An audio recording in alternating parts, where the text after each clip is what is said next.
A stranger buys it for $1 billion. The seller was completely shocked by the price and asked if anyone wanted to raise the bid. $1 billion for this foreigner. If no one wants to raise the bid, then she's sold. The man in the robe and mask began to walk towards the girl. Now, since she belongs to him, he can take her. The seller noted that everything was correct and he could leave. The girl asked him why he paid so much for her and asked what he was going to do with her. The gentleman asked her to sleep because when she opened her eyes, they would already be in a different place. The girl noticed that his gaze was cold as ice. When she woke up, she immediately jumped up in surprise. The girl did not understand at all what was happening and where she was now. A gentleman entered her room and noticed that she was already awake. This frightened her even more because she had no idea who they were or what they wanted from her. She jumped up and walked away from them. The man said that the lady should not be so afraid of them. Another man pointed out that his colleague was right, because this place was the Duke of Schweiden's estate, and no one would harm her here. When she heard about this, she thought about it, and then she asked how long she had been there. The man said that it had been 4 days, and they were worried because she had not come to her senses for a long time. The girl asked for a pencil and paper. The man said everything was right there, right in front of her, but the lady firmly told him to give it to her. She asked him to put it under her feet. The man noted that the lady was so capricious. When he walked away a little, she immediately rushed to the pen and paper. If this really was the Duke of Schweiden's mansion, then she needed to get out of here immediately until they realized who she was. It's bad because her hands are shaking, and there's no other option. She opened the window and wanted to jump out. The servants didn't have time to stop her. The girl flew away on a large bird. The men were in complete shock when they saw this. I need to draw myself some kind of means of transportation and get out of here before she gets caught. Men thought she was a drawing mage. She heard that very voice. Although dazzlingly shiny golden hair and an aristocratic profile, the swordsman's strong and large hands make him look like the sun god who has descended from the heavens on his chariot. The main character is Lucifer de Schweiden. He remarked that I did it so unexpectedly. Well, that's true. She really screwed up. The girl found herself in this book about 10 days ago. I woke up in a crate being transported to an auction. A man was telling the coachman to be careful because there was a high-class slave in there, and she asked him if he had heard that this time the prince himself, even the descendant of the sun, would come to the auction. So he had to guard these goods properly. But they really were sorry to sell this one. After all, desert women are usually very hot. The main character thought about it. She didn't want to say who, what. Maybe she ended up in the body of villain number 4. This is unfair. Since this book is quite popular, she thinks that 1,000 people have read it. She only read halfway through, until the moment when the body of her favorite character was found in prison. The main character did not understand at all why this had to happen to her. She lay in the bath and decided that it was better to be villain number 4 after all. Villain number 4 is Shay. She loved the main character more than anyone, and I couldn't stand the main character, who I was constantly hanging on to. She was the one who calmly stood and watched as the main character fell off the cliff, and the Duke, who saw this scene, imprisoned Shay, where she eventually died. But she simply fell into the trap of villain number 1. Villain number 4, despised by the other 3 villains, is the most unfortunate character. And the reason why she was hated was because of her beauty. She was too beautiful. She thought it was a bit old-fashioned. When she read this book, she felt that the author was exaggerating too much. But this is crazy. When she looked in the mirror, she was in complete shock. A beauty, to put it bluntly. Stunningly beautiful. If she is that chic, then that description fits her, and she admits it. The girl couldn't believe that it was really her in the reflection. If she is so beautiful, and is also a hereditary drawing magician, then why didn't they make her the main character? She is sure that if she took the place of that fool, it would be much more interesting. Someone knocked on the door and announced that his lordship had asked her to join him for dinner downstairs. The butler had left some lounge clothes for her in the closet. Because of the Korean mentality,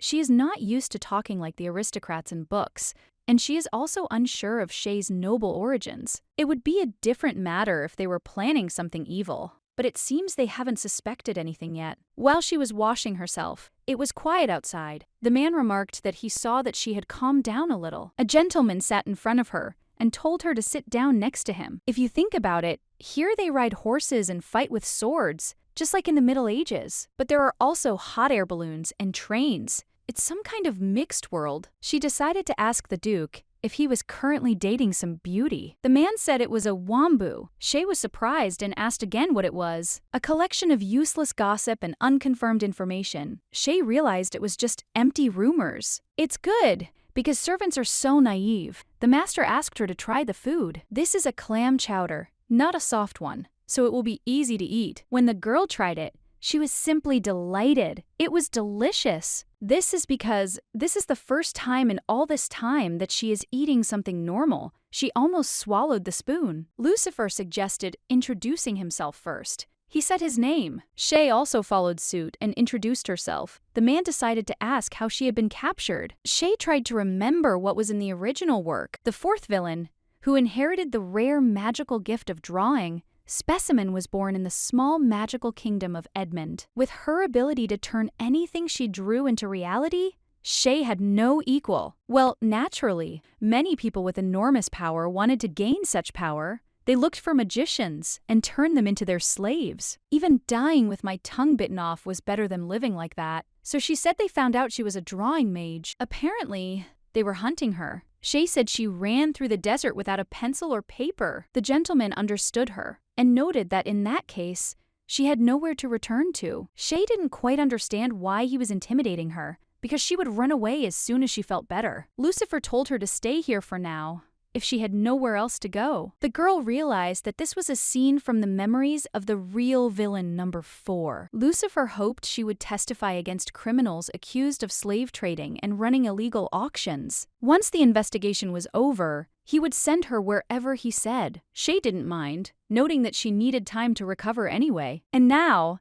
the gentleman must go on business. Having spent his entire life in high society, the Duke seems to be unable to bear long conversations. Shay decided that she would probably feel uncomfortable too if someone stared at her face for that long. He left. The girl was delighted when she saw the butler and told him that she had one question for him. The gentleman was ready to listen to her. She could ask whatever she wanted. Shay decided to ask what she could do there to make a lot of money. The servant informed the master that she was trying to find out how to make a lot of money. He apologized, but he should have told him so. She didn't even wander near his lordship's room at night. And then Lucifer asked, what about the hair? He never noticed her bending over for any reason. Apparently, she was not interested in magic, but in money. On the contrary, the gentleman asked if he thought she only wanted money. The butler was absolutely certain of it. It would be good if she didn't fall in love with him. And the butler advised that the gentleman try to test her. After these words, Lucifer thought about how to do this. Small figurines helped the girl take a bath. Perhaps the best way to make a lot of money is to set up production of luxurious outfits for aristocrats or to engage in the entertainment industry. This world and reality are no different when it comes to ways to get rich. Create a luxury clothing brand. This thing will work out either way, so we need to think it through carefully. Is there a good alternative to alcohol that could be used in the entertainment industry? Of course.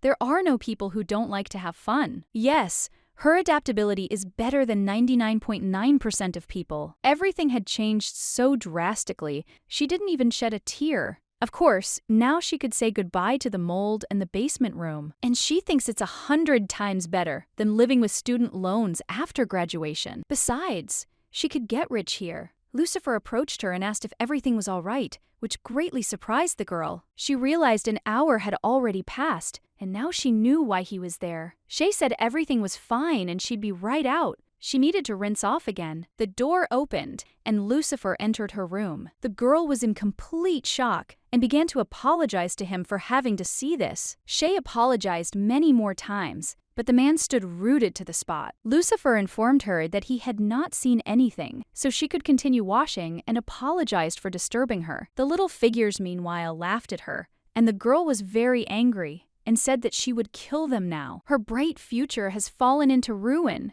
and she doesn't understand how she can look Lucifer in the eyes anymore. She just found a way to earn money for food and a normal life. Lucifer was showing off and thinking that he had noticed it from the start, of course, but she was still so skinny. Plus, all those abrasions she got during her captivity. It is clear from her that she is from a noble family. She does not even have a servant next to her. Lucifer also did not show her due respect. The gentleman turned to Maynard and asked him to bring his guest some ointment that he could use on his wounds during the campaign. He also asked that she be given a lot of bread with her food so that she could recover faster. The servant was shocked and refused to even eat the bread. Then Lucifer added that he should add more meat and increase the amount of cheese and ham, anything that will help you gain weight. The servant informed the master that this would be done. Lucifer again thought about how she needed to eat more bread and meat to gain weight, but all this is very strange. Before, he only met girls who deliberately tried to get closer to him. He always felt terribly sick about it, but he doesn't understand why she doesn't evoke the same feelings in him. He thought about, what if there was a girl like Shay next to him? She looked so indifferent, even though he saw her naked. This is either because the sun god's power doesn't work on foreigners, or because there is something special about her. To be honest, he thought that this girl would immediately fall for him, like everything else, in order to neutralize the scorching heat of the sun. A woman with strong lunar energy is needed. This is the solution that his ancestors, who suffered from the same problems, found. The best thing is to get married. Living under the same roof can neutralize the solar energy and greatly improve the situation. The problem is that the partner must be rational enough to strictly fulfill the obligations of a fictitious marriage. If a marriage starts with his feelings, eventually the feelings from the woman's side will become much stronger. Her hair was the color of dawn, as if she had been born from flames. Lucifer is truly scared and strange, so he doesn't understand at all what to do. His hope is growing stronger and stronger, and he doesn't know what to do with it. Shay now feels like she's the material for her homeroom teacher. The girl tried to calm down and relax in this situation. Suddenly, a man approached her. Shay awkwardly greeted Maynard. The servant asked her to go inside and wait there for a while, as he would bring the rest. It seems that Lucifer hasn't arrived yet, and she's very interested in what tasty food we'll do today. When she approached the table, she saw a whole pile of baked goods. There were so many macarons. She decided to try one, but suddenly, someone approached her and asked if she had arrived yet. The girl realized it was Lucifer. She also noticed the steak. The girl believed she was in heaven. Lucifer told her to begin eating. This is simply amazing. She never knew vegetables could taste so good. She decided to first watch him eat the steak and then repeat after him. Lucifer thought she didn't like meat, but Shay said she did. The gentleman said that in that case he would cut it for her. This rather surprised the lady, and she looked at him, but he immediately cut it up and said she could eat it. Shay thanked him, but she didn't understand why she was doing it. Lucifer noted that they would tighten up early only if she ate well. Shay was very embarrassed and said that he was, of course, right. She was embarrassed because he saw these wounds while she was washing herself, but he said he didn't see anything. Shay saw on the evening news that he was having an affair, but with another girl. Lucifer noted that he wasn't particularly interested in any of this, but even if he just went to a restaurant and asked for a menu, some journalist would definitely write an article about it. Shay asked if he had ever tried talking to the publisher, but the man said it was simply useless. The girl asked him why he thought so. Lucifer simply replied that it was because the princess herself was behind it all. The princess is the number 2 villain, constantly trying to get between the main characters. She's powerful enough that they often refer to her as the heir to the throne, but she has a sadistic streak, and her hobby is making handsome men cry. At some point, it became his routine to check in the morning to see what kind of nonsense had been written about him this time. Even if he doesn't want to do it, he still has to in order to read other articles. Shay asked if he knew how young ladies read magazines these days, but Lucifer said he'd never been interested in that. He can't fight off the demons that stalk him every time he returns from work. Bribing servants is common practice, so there's no one in this house except Maynard and Theobald. Even in his own residence, they spy on him while he bathes. They ignore the danger signs and throw themselves at his feet during training. So he has a proposition for her. Shay asked him what he wanted. Lucifer firmly stated that he wanted to marry her. The girl was in complete shock and didn't even know how to react to it. She didn't quite understand why he suddenly made such a decision. Lucifer added that it was only for 3 years. She only needed to be his wife for 3 years. Shay asked if her hearing was okay, and asked again if he was really asking her to marry him now. Lucifer said that, more precisely, he would like to get engaged first, and only then have a wedding. In any case, the point is marriage. She won't have to fear for her life anymore. Shay asked why he was acting as if she'd already agreed. Lucifer said that she should think carefully, because if she became his wife, she would be able to take for herself all the bribes and gifts that were offered to her, and he won't say a word against it. After that, the girl asked him why she thought he trusted her so much. Lucifer noted that she was quite doubtful. Shay noted that this was natural. She barely knew him and did not understand why he was making her such an offer. Lucifer noted that she was apparently also straightforward. Someone at the auction. He originally planned to destroy all those freaks there, but the moment he saw her, it was as if a revelation had struck him, despite the fact that she had been drugged with something. Her look said that she wanted to tear them all apart, and this impressed him quite a bit. Lucifer thought that if he chose her, she would be able to surprise everyone. Considering that she had already spoken to him on a first-name basis, she would definitely not be shy in front of the princess. Shay wasn't sure whether to take this as an insult or a compliment. She might have to stay here forever, so this was a good chance. He offers her money and a luxurious life. There is at least a year left before the main character appears, so there is still plenty of time. Lucifer reiterated that he wasn't interested in marriage and didn't want to get married for real, but he needed to create the appearance of a love that lasted forever. She will be allowed to use his name and do whatever she comes in, and she will also be able to speak to everyone on a first-name basis. Shay was surprised and asked if she would be executed for this, but Lucifer said he would take care of everything and asked that the most luxurious and obnoxious women in this empire become his, so that upon seeing her, no one would even think of approaching him. He could at least disperse the she-wolf by calling the tigress for help. It's possible, but she wonders how much he'll pay her. He said 10 billion gadas.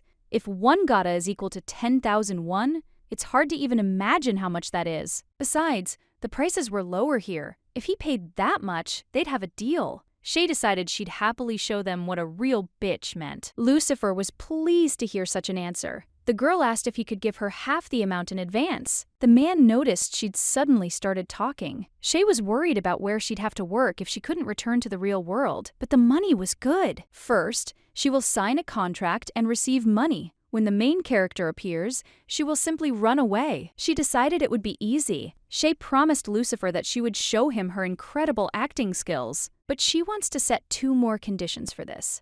Lucifer asked what they were. First of all, no matter what happens, he must always remain on her side. Secondly, if he truly falls in love with someone, he will send her away and make sure that no one can track her down, because the villains in this book are just psychopaths. Lucifer agreed and said that all these conditions were a small price to pay for a normal life. Shay said that he shouldn't worry. He'll get married and then get divorced, and she'll scare away all the girls who dare approach him. She looks very excited, and I wonder how much she can buy with 10 billion. Lucifer ordered his servant to bring the contract. He immediately brought it to the girl. Shay decided to take a look and asked if he had prepared it while she was sleeping, and the man confirmed it. Her name is Titania Overton. She likes it.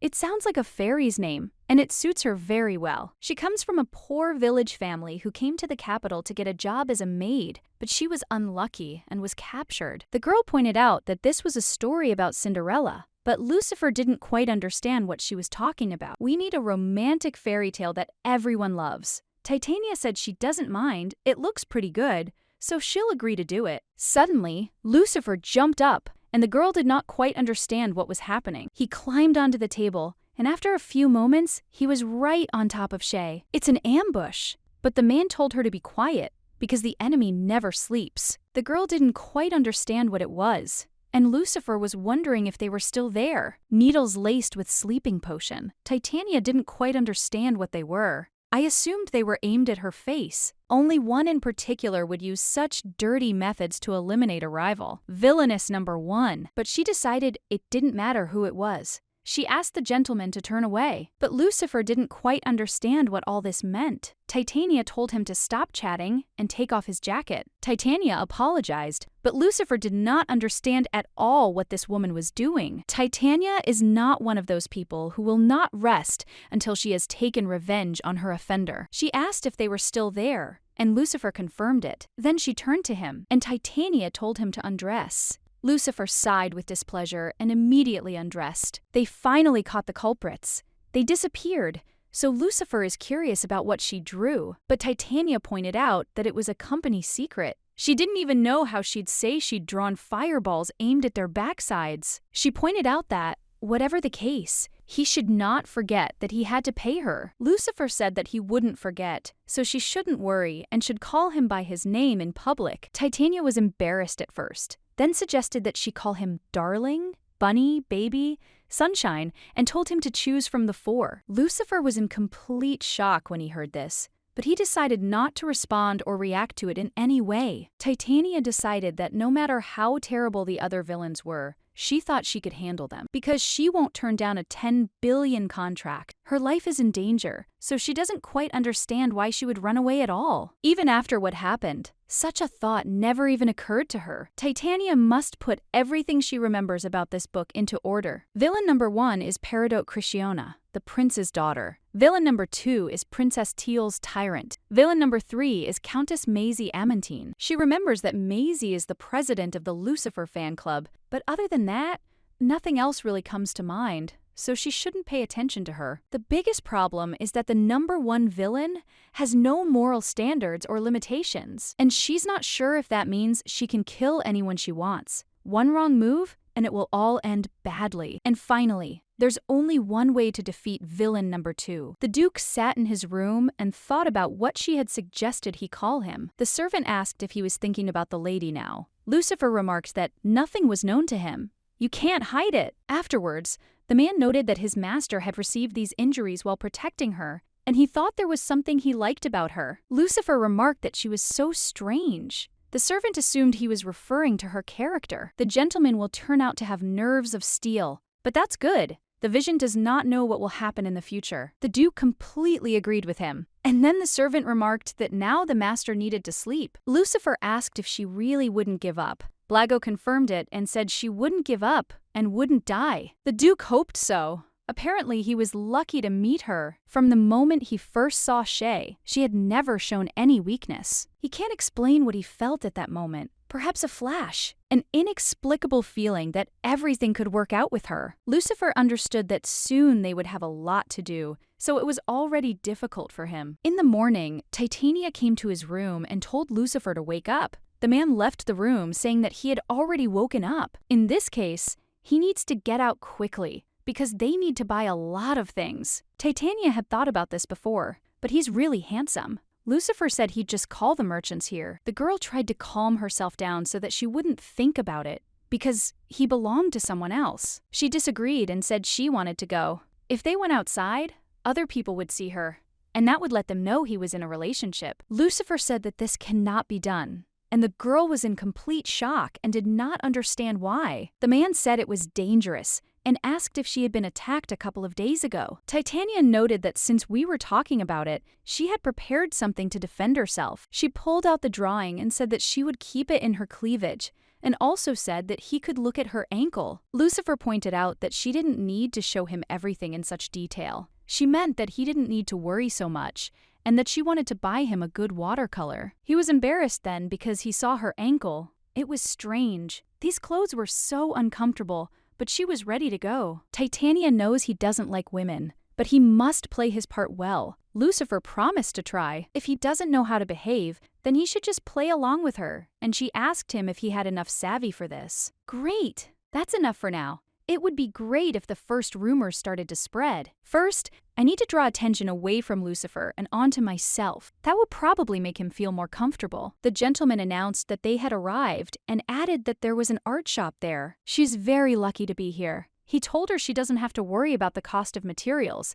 so she can buy the best at his expense. Lucifer is her wallet, that is, her poor client, and so she will do everything to the highest standard. She had the look of a former fine arts student. Lucifer asked her to take his hand. He looks like a completely different person when he acts like this. Luckily, there's a lot of spectators here. Titania should succeed in her first mission. She thanked him, but immediately fell into his arms. Everyone around was in complete shock. And then the girl thanked the gentleman, because she did not fall thanks to him, and also called him by his short name. He also used the girl's short name. Judging by the way he's shaking, he really doesn't like women. Titania noted that all these spectators would now burn their eyes into her back. If this continues, she might even die. She will have to endure it, since she committed sins and appropriated such a popular, handsome man. It was simply adorable, Lucifer noticed, that she didn't really care about what others thought. Well, that much. Titania asked him to hold something for her. Judging by how easily she switched from formal to informal speech,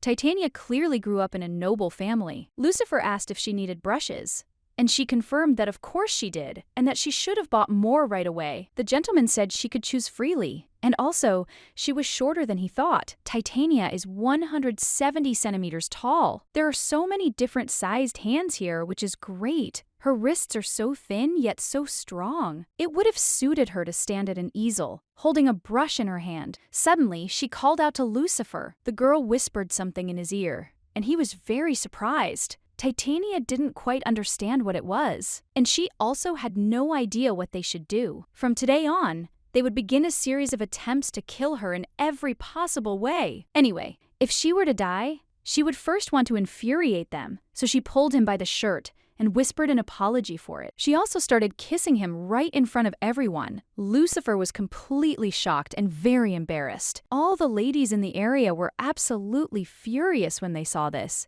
Titania was pleased with herself. She turned to the gentleman and said it was an accident. The saleswoman was also in complete shock and immediately began counting them. If this continues, sales of tomorrow's weekly will skyrocket. In that case, the publishers will have to pay her a percentage. They started to leave. Now their gazes burned into her back even more intensely. Titania offered Lucifer to dry himself off, but he didn't react, and she was surprised that he wouldn't. After Lucifer asked what about her, he asked if she would wipe her lips. The girl didn't quite understand why she was doing this. Her spirits were lifted by the fact that she had stolen a kiss from such a handsome man. Next, they go not to where the #1 villain buys her expensive outfits, but to a store that sells very good quality dresses, but it is on the verge of bankruptcy due to more popular boutiques. The main character in the original novel discovered this place by accident, but she is happy to take advantage of her discovery. The woman was shocked when she saw that she had visitors and immediately greeted them. Lucifer told her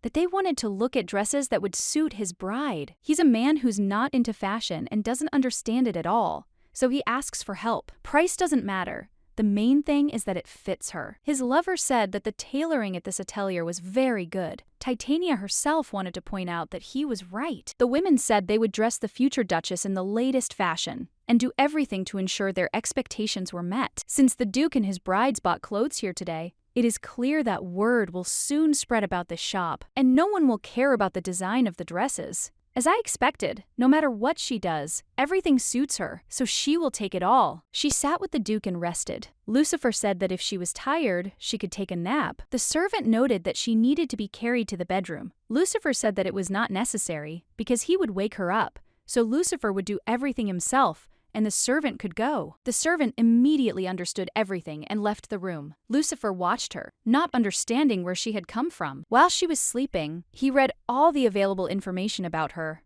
but found nothing useful. It was just that the human traffickers confirmed that she was captured in the desert, but it was not possible to find out where she had been before that. Lucifer didn't think a drawing poppy could wander aimlessly like that. It's simply amazing. The gentleman ordered the service to prepare the best varieties of his wife's favorite fruits and ordered that a drawing room be allocated for her to move all the purchased materials there. He also asked him to hang on the walls paintings by famous artists that were in the possession of their family. He is in a good mood, and touching her does not cause disgust. Even though it was more of an accidental brush of their lips than a kiss, at that moment, he felt like his heart was about to stop. For some reason, he wants to feel it again. The next day, they distributed an emergency edition. Everyone was talking about the Duke of Schweiden's new bride. Newspapers were selling like hotcakes. Everyone was shocked. The Vision knew that he refused to marry for political reasons, and they were also wondering who was the happy one. A mysterious man approached the boy and asked to be given a newspaper too. When the boy looked at him, he was very scared. But the man said that he would not eat him. He just wanted him to sell him a newspaper. Just as he thought, it was her. He was on the trail of the slave traders,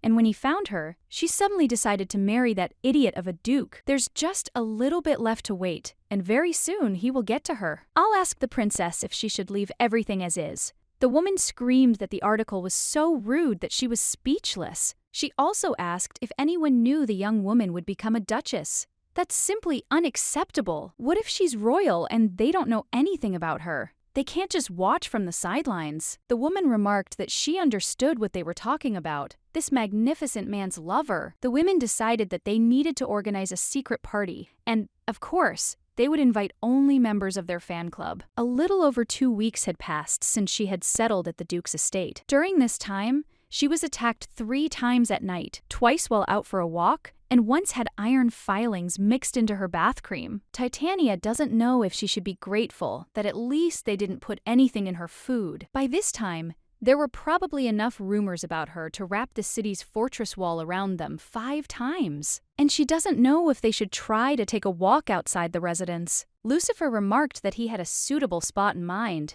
Titania wondered where it might be. The man pointed out that it was dangerous there, but the lady pointed out that she was in danger even when she was just lying on the bed, so he had to say what kind of place it was. This is the Imperial Palace. There's also a training ground for knights there. The girl was completely shocked when she heard about the knights' training ground. She asked again. Lucifer didn't understand that he'd asked her if everything was okay. It's a disaster. It seems Lucifer wants to introduce her as a knight of the Order of Rentis, but she still agreed, after which he asked her if she was sure about this. Titania remarked that she was, and that, whatever the case, there was someone there she would like to meet. This is necessary to save her life. A project to save her life. The first mission is to win Ziotina Adels over to our side. Ziotina Adelis, one of the elite of the knightly order, possessed of extraordinary powers, has always blindly followed the protagonist. If she manages to befriend Ziontina and the other villain, everything will be different, especially with Ziontina. She'll be a tedious task to deal with, so it would be great if she became her ally. After Ziontina met the main character at the ball,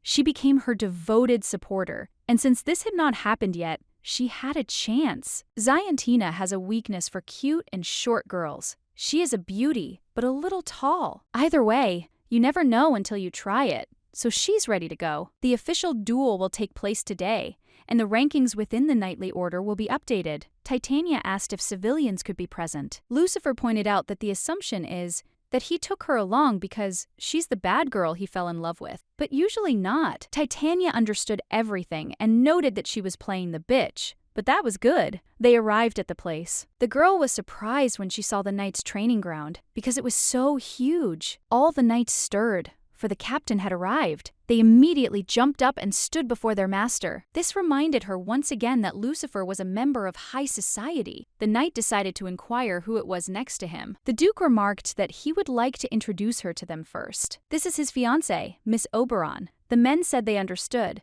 but they themselves were completely shocked that he had a fiancée. Lucifer asked them what kind of reaction they were having, as it seemed very rude. They immediately apologized for being so rude. There is a clear hierarchy here, according to which they are obliged to obey the head, that is, Lucifer. Titania noted that there was nothing wrong with that, because everyone would react that way. The gentleman, on the contrary, turned to her, but the girl said that everything was fine, and apologized for having come here so unexpectedly. She knew that was my custom, but she was very curious. The knights immediately became embarrassed and said there was nothing wrong with it, and she could make herself at home. It was not a place one would show up at just out of curiosity, so the woman approached the captain and asked him to send her home, because it's a violation of the rules. Titania noted that she looked even better in person, but how the main character melted that block of ice was completely unclear. She immediately realized that now was not the time to behave like this, so she apologized and said that she did not mean to cause inconvenience. Titania knew it wasn't right, but the thought of the Duke leaving her alone?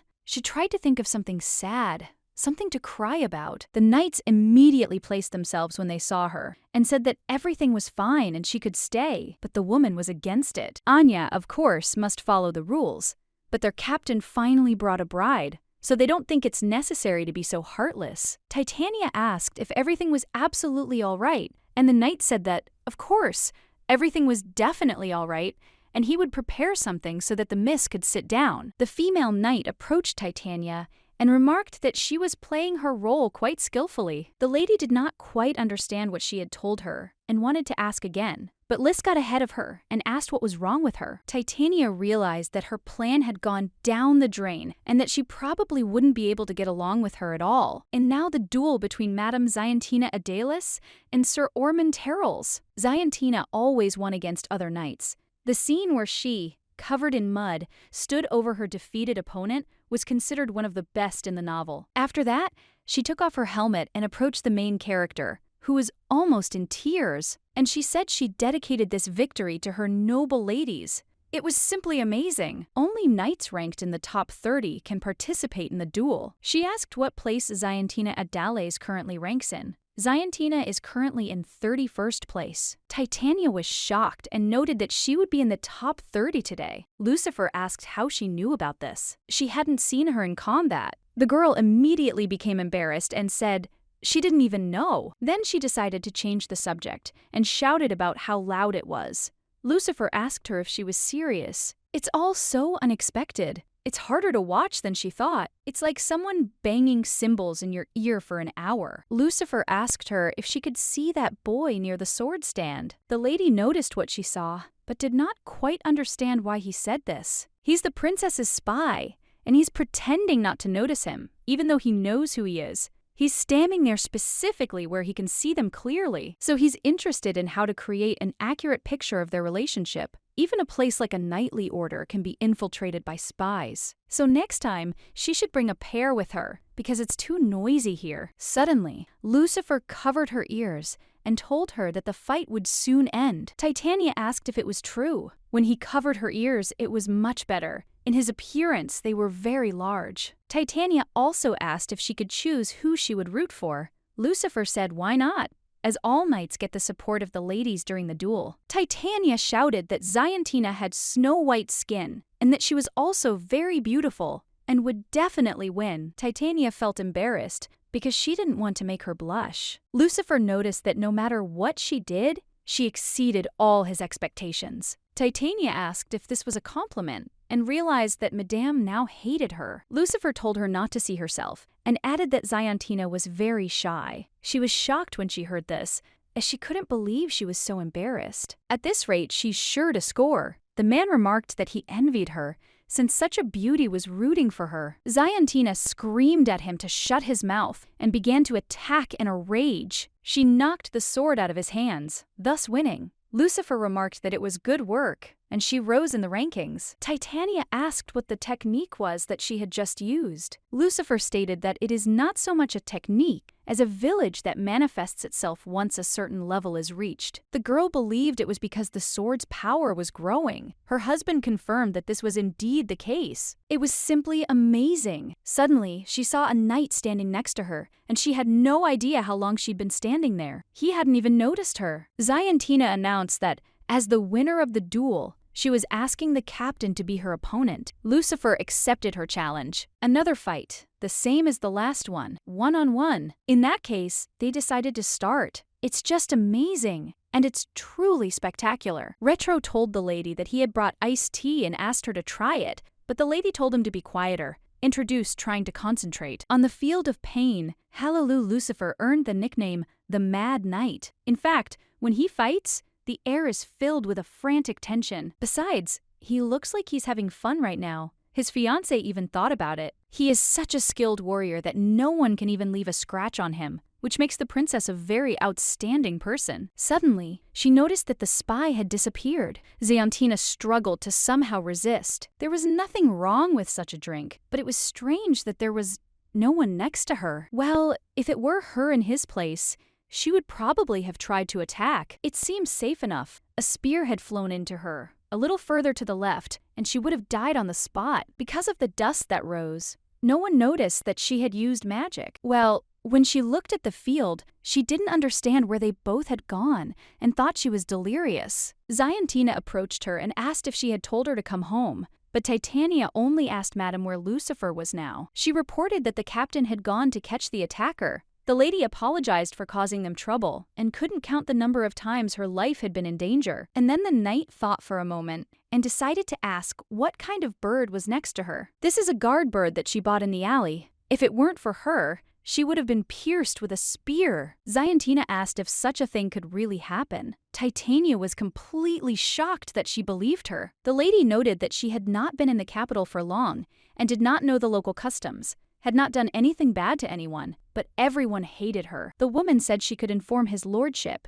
Regardless of who was behind this, a thorough investigation was needed, and those responsible were severely punished. Titania apologized for her inappropriate behavior. Ziantina hadn't been out in public for a long time, and she thought it would be okay if she couldn't go to a cafe or an exhibition like others. Titania noted that everything was fine, because she did what she was supposed to. Suddenly, she saw her husband and was very glad that he was already here. She threw herself into his arms and said that she was so scared, and yet she was curious who it was. Lucifer whispered that it was a hired killer. The woman asked him if he had caught the killer anywhere. The gentleman reported that it was near the greenhouse. According to the original story, the #1 villain plotted her plots in the Imperial Palace's greenhouse. Lucifer asked her if she knew anything, but she denied it, except that the spy had disappeared shortly before the attack. Lucifer asked again, and Titania asked him at the meeting whether he should have been in that very place all the time. The gentleman asked if she was saying he had disappeared shortly before the attack. That was exactly it. He promised to take it into account. She was sure Lucifer would find out if the guy was a double agent, but she thinks she has managed to win Ziantina over to her side. Of course. She still looks at her strangely. Titania was reading something and suddenly choked on water. The servant asked what was wrong with her. The mistress asked for water. According to an anonymous knight from the Order of Rentis, this lady is very mysterious. As soon as he saw her, his heart began to beat faster, and he became a prisoner of love. Such a ridiculous article came out, but nevertheless, everyone will simply think that this is another rumor. One more piece of gossip, one less. It simply doesn't matter. Another servant reported that the missus had received a letter. Titania didn't listen at first, but then, surprised, asked if the letter was for her. The servant asked if she wanted to open it and read it right away. The woman confirmed this, and it looked like an ordinary letter. She realized that it was an invitation to a tea party from Princess Teals. The servant asked if his mistress would go, and Titania immediately said that naturally she could not miss such a thing, and she believes that she must go and see the main culprit of all Lucifer's troubles with her own eyes. He merely noted that his mistress was truly trustworthy. Titania remarked that she could have become a general. She asked Maynard to send someone to the boutique and have them deliver one of the ready-made dresses. If it was difficult to choose, then they shouldn't bring them all. The girl was very happy because she would finally see this nasty woman. Before the servant arrived, she needed to draw a maid who would protect her. The girls reported that they had already arrived and asked the lady if she was planning a tea party for the princess. The lady told them to sit down. The women continued to pester her with questions about whether she was going to wear clothes from their boutique there. First, the mistress wants to explain the rules. First, stealing Lucifer's underwear is prohibited. The women didn't quite understand what this meant. Secondly, his hair must not be collected and sold. Third, I will never tell you anything about what will happen here. The lady said that this is exactly how it will be. And finally, they should not fall in love with Lucifer and not hang on him. And then she asked them if they could promise her this. One of the women remarked that Lady Titania really did love the Duke. After all, it's something like she's saying that she will protect her man and trust him,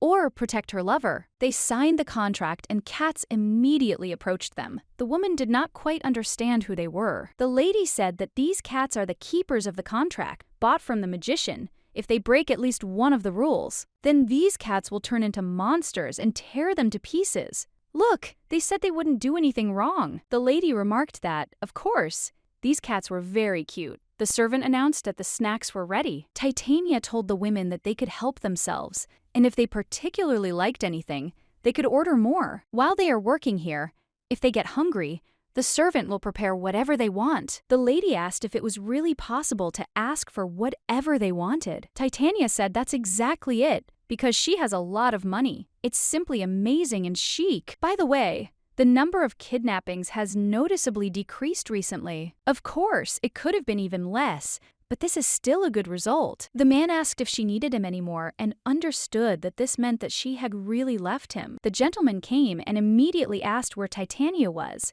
that she was with the guests. Lucifer was surprised because he didn't quite understand who they were talking about. The lady said everything was great because everything suited the lady. As she thought, the gray dress suited her best. It highlights her fiery red hair. The other dress, however, resembles a fairy costume, and it's best to present yourself as a compelling villain from the start. The servant informed the gentleman that the lady had invited seamstresses and milliners from the atelier. The gentleman didn't quite understand why, so the servant told him that the princess had invited her to a tea party. Lucifer understood and asked him to take care of the guests. The servant added that Maynard had noticed someone suspicious today. As the carriage was leaving the mansion, he saw a tanned man standing nearby. Lucifer assumed it was a warrior from the desert. Scarecrow couldn't tell for sure, but he seemed to have a tattoo on his face. The master had no idea what the man from the desert was doing in their empire. He wasn't exactly sure, but he suggested the master send people to search for him. The Mat Man has an unusual appearance, so they'll quickly pick up his trail. Perhaps he has some connection to Titania. It would be good to find out more. Lucifer decided to take a bath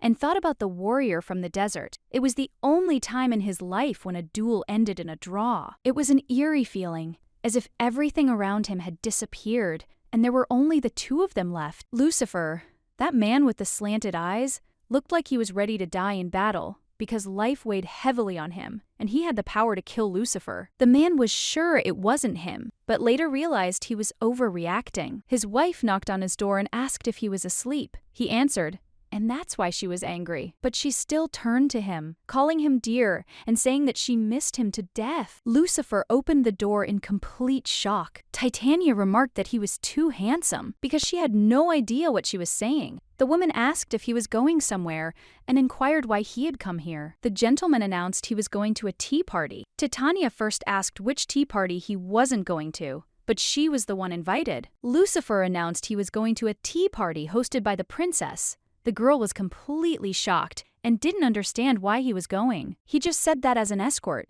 If she took him with her, then they would look like a cute couple. If she had already finished getting ready, then they could go. Titania didn't understand if he was serious about coming there, because it was like the battlefield. Titania decided to ask why he had hardly been seen lately. Lucifer informed her that he was busy, and that he had done something for her that needed to be sorted out, and that it also concerned her. He asked if anyone had helped her when she crossed the desert. Titania understood what he meant, and said that she didn't even know. She simply had no idea. After all, Villainess number 4 first appears during the auction. To be honest, she doesn't really remember it. Lucifer was surprised by this, and the lady decided to ask why he was asking about this at all. Lucifer said it was just like that and remarked that they would arrive soon. He offered her his hand. Titania continued to call him pet names. Lucifer pointed out that it was best to use only one pet name at a time. The lady was very glad to see Mr. Lucifer. She wasn't quite sure what he was doing there. The woman assumed he had come to meet them. They were so eager to see him that they asked him how he wished to do so. Titania decided she was building him now. She threw some bugs at them. The woman did not understand at all what it was and ordered the maid to take it off her quickly. Titania clung to Lucifer and said that she was so scared. She was shocked to learn that centipedes were found in the princess's palace, and she couldn't quite understand why they didn't clean it at all. It's so dirty here, and she can't stand being here anymore. And she doesn't understand at all how the place where the princess's belly is can be so terrible. One of the women said she was there. As soon as she appeared, this centipede crawled out. So they think that this means that it was she who was wandering around all sorts of garbage dumps and dragged this disgusting caterpillar here from there. The other woman agreed with her too. She didn't know where this lady came from, but she had disgusting manners. Insulting Her Highness's palace was tantamount to insulting her. Titania said that she was wandering around. Now she came here, and this morning they were very hot. The women were completely shocked by what she had just said. And the girl continued, saying that the gentleman had simply not wanted to let her go today. And then she asked him if it was true. Lucifer knew he had no choice, so he confirmed it. Then they'll go. Titania turned to the butler and asked where the tea party was taking place. The man didn't understand her right away, so he asked again, and the woman repeated that she had asked where the tea party was taking place. The butler immediately apologized for staring at her like that. Titania informed him that it was all right, as she was used to it, but she wanted him to answer her question. After that, the man pointed in the direction they were supposed to go. The girl thanked him, and remarked that it was good that she asked me about it. She's downright proud of herself. But Lucifer doesn't look particularly important. Titania didn't quite understand what was going on and thought that he didn't like the servant. She turned to him and thanked him for seeing her off, but the man considered it his duty. Titania added that it was time for him to return now, as men were not allowed there. Lucifer told her to shout to him if anything happened. They finally meet. Villain number 2 is Teal's Adela, the tyrant. She came closer to the princess and remarked that she was glad to meet her. The lady asked if her guests wanted to play with dolls. And you're not exactly a good topic of conversation. Titania remembered her nickname was the Doll Collector. She flirted with men. Women were collected at inaugural parties and played with people like dolls. Titania said she would refuse. And the princess asked what about becoming her doll? After all, she's generous with her toys and allows them a lot. Well, the mistress said she refuses again. The woman didn't quite understand why she was refusing. Titania said she was too beautiful to be a doll. The women were very indignant about this, but the princess said that a thing is a thing. And then she asked if she knew that she was the first one who had been so rudely rejected, and her proposal, and remarked that she was quite impudent. Titania added that she was flattering her. The princess agreed and asked him to come and sit next to her. She was very grateful to her and sat down next to her mistress. The princess decided to ask her name. The princess noted that she had never heard of a surname like hers, and it was not on the list of noble families at the imperial court. Titania remarked that it was possible. Their family was so insignificant that the ruler had no reason to single them out.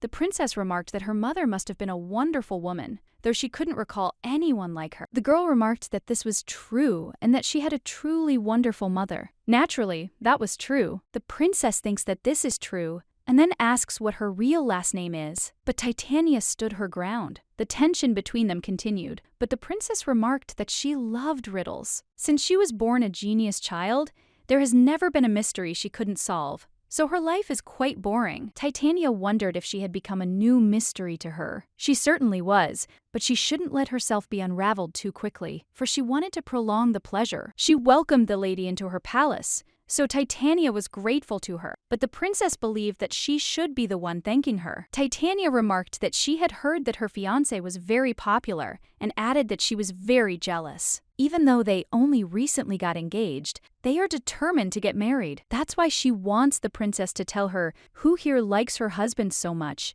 and she is sure that she knows about it. The woman was shocked that you called him your husband because they still hadn't gotten married. Titania apologized and said she didn't even know where her modesty was. Since they call each other husband and wife, she sometimes accidentally says that at formal receptions. The young lady seems to have a strong sense of ownership, and the princess remarked that she's greedy. Yeah, she looks at her like she wants to stuff her. That's why Titania said there's no point in stuffing her. If a beauty like her can't move, it would be a loss for all of humanity. The princess remarked that what she wanted to make a stuffed animal out of was her personality. It was such a shame that she had no physical form. This is wonderful, because her personality will not change, and she had no choice but to please His Highness. The princess promised that she would watch her, so she should be a sweetheart, and she will be. She will forgive her if she does something like that. Titania remarked that she had no idea how much she could entertain her, and promised to dispel her boredom. She has to do this,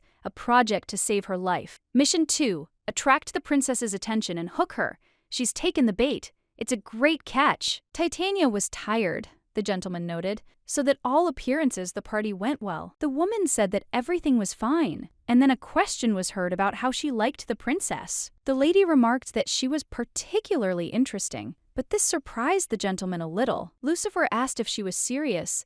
The girl said that she was, and the woman became very interested in her. The Duke was even more surprised. Her goal was to make the princess lose interest in Lucifer. If she were essentially possessed, her life would become much more peaceful. Besides, it would be useful for her to develop a strong friendship with the princess. Now Lucifer understood what she was talking about. She didn't even know what she would need for this, and asked which newspaper in this country had the most promising prospects. Not a major one, but a small or medium-sized print publication, some tabloid that is popular with young people, and it would be great if its editor-in-chief was a little greedy. Lucifer said he didn't even know. Maybe Tyrant House would do. In that case, it's time for them to go there. Lucifer wasn't quite sure what they were going to do there. They said the press was in the princess's hands. Well, There must be publishing houses that don't want to submit to the powers that be, so she'll take the tyrant Avos away from the princess.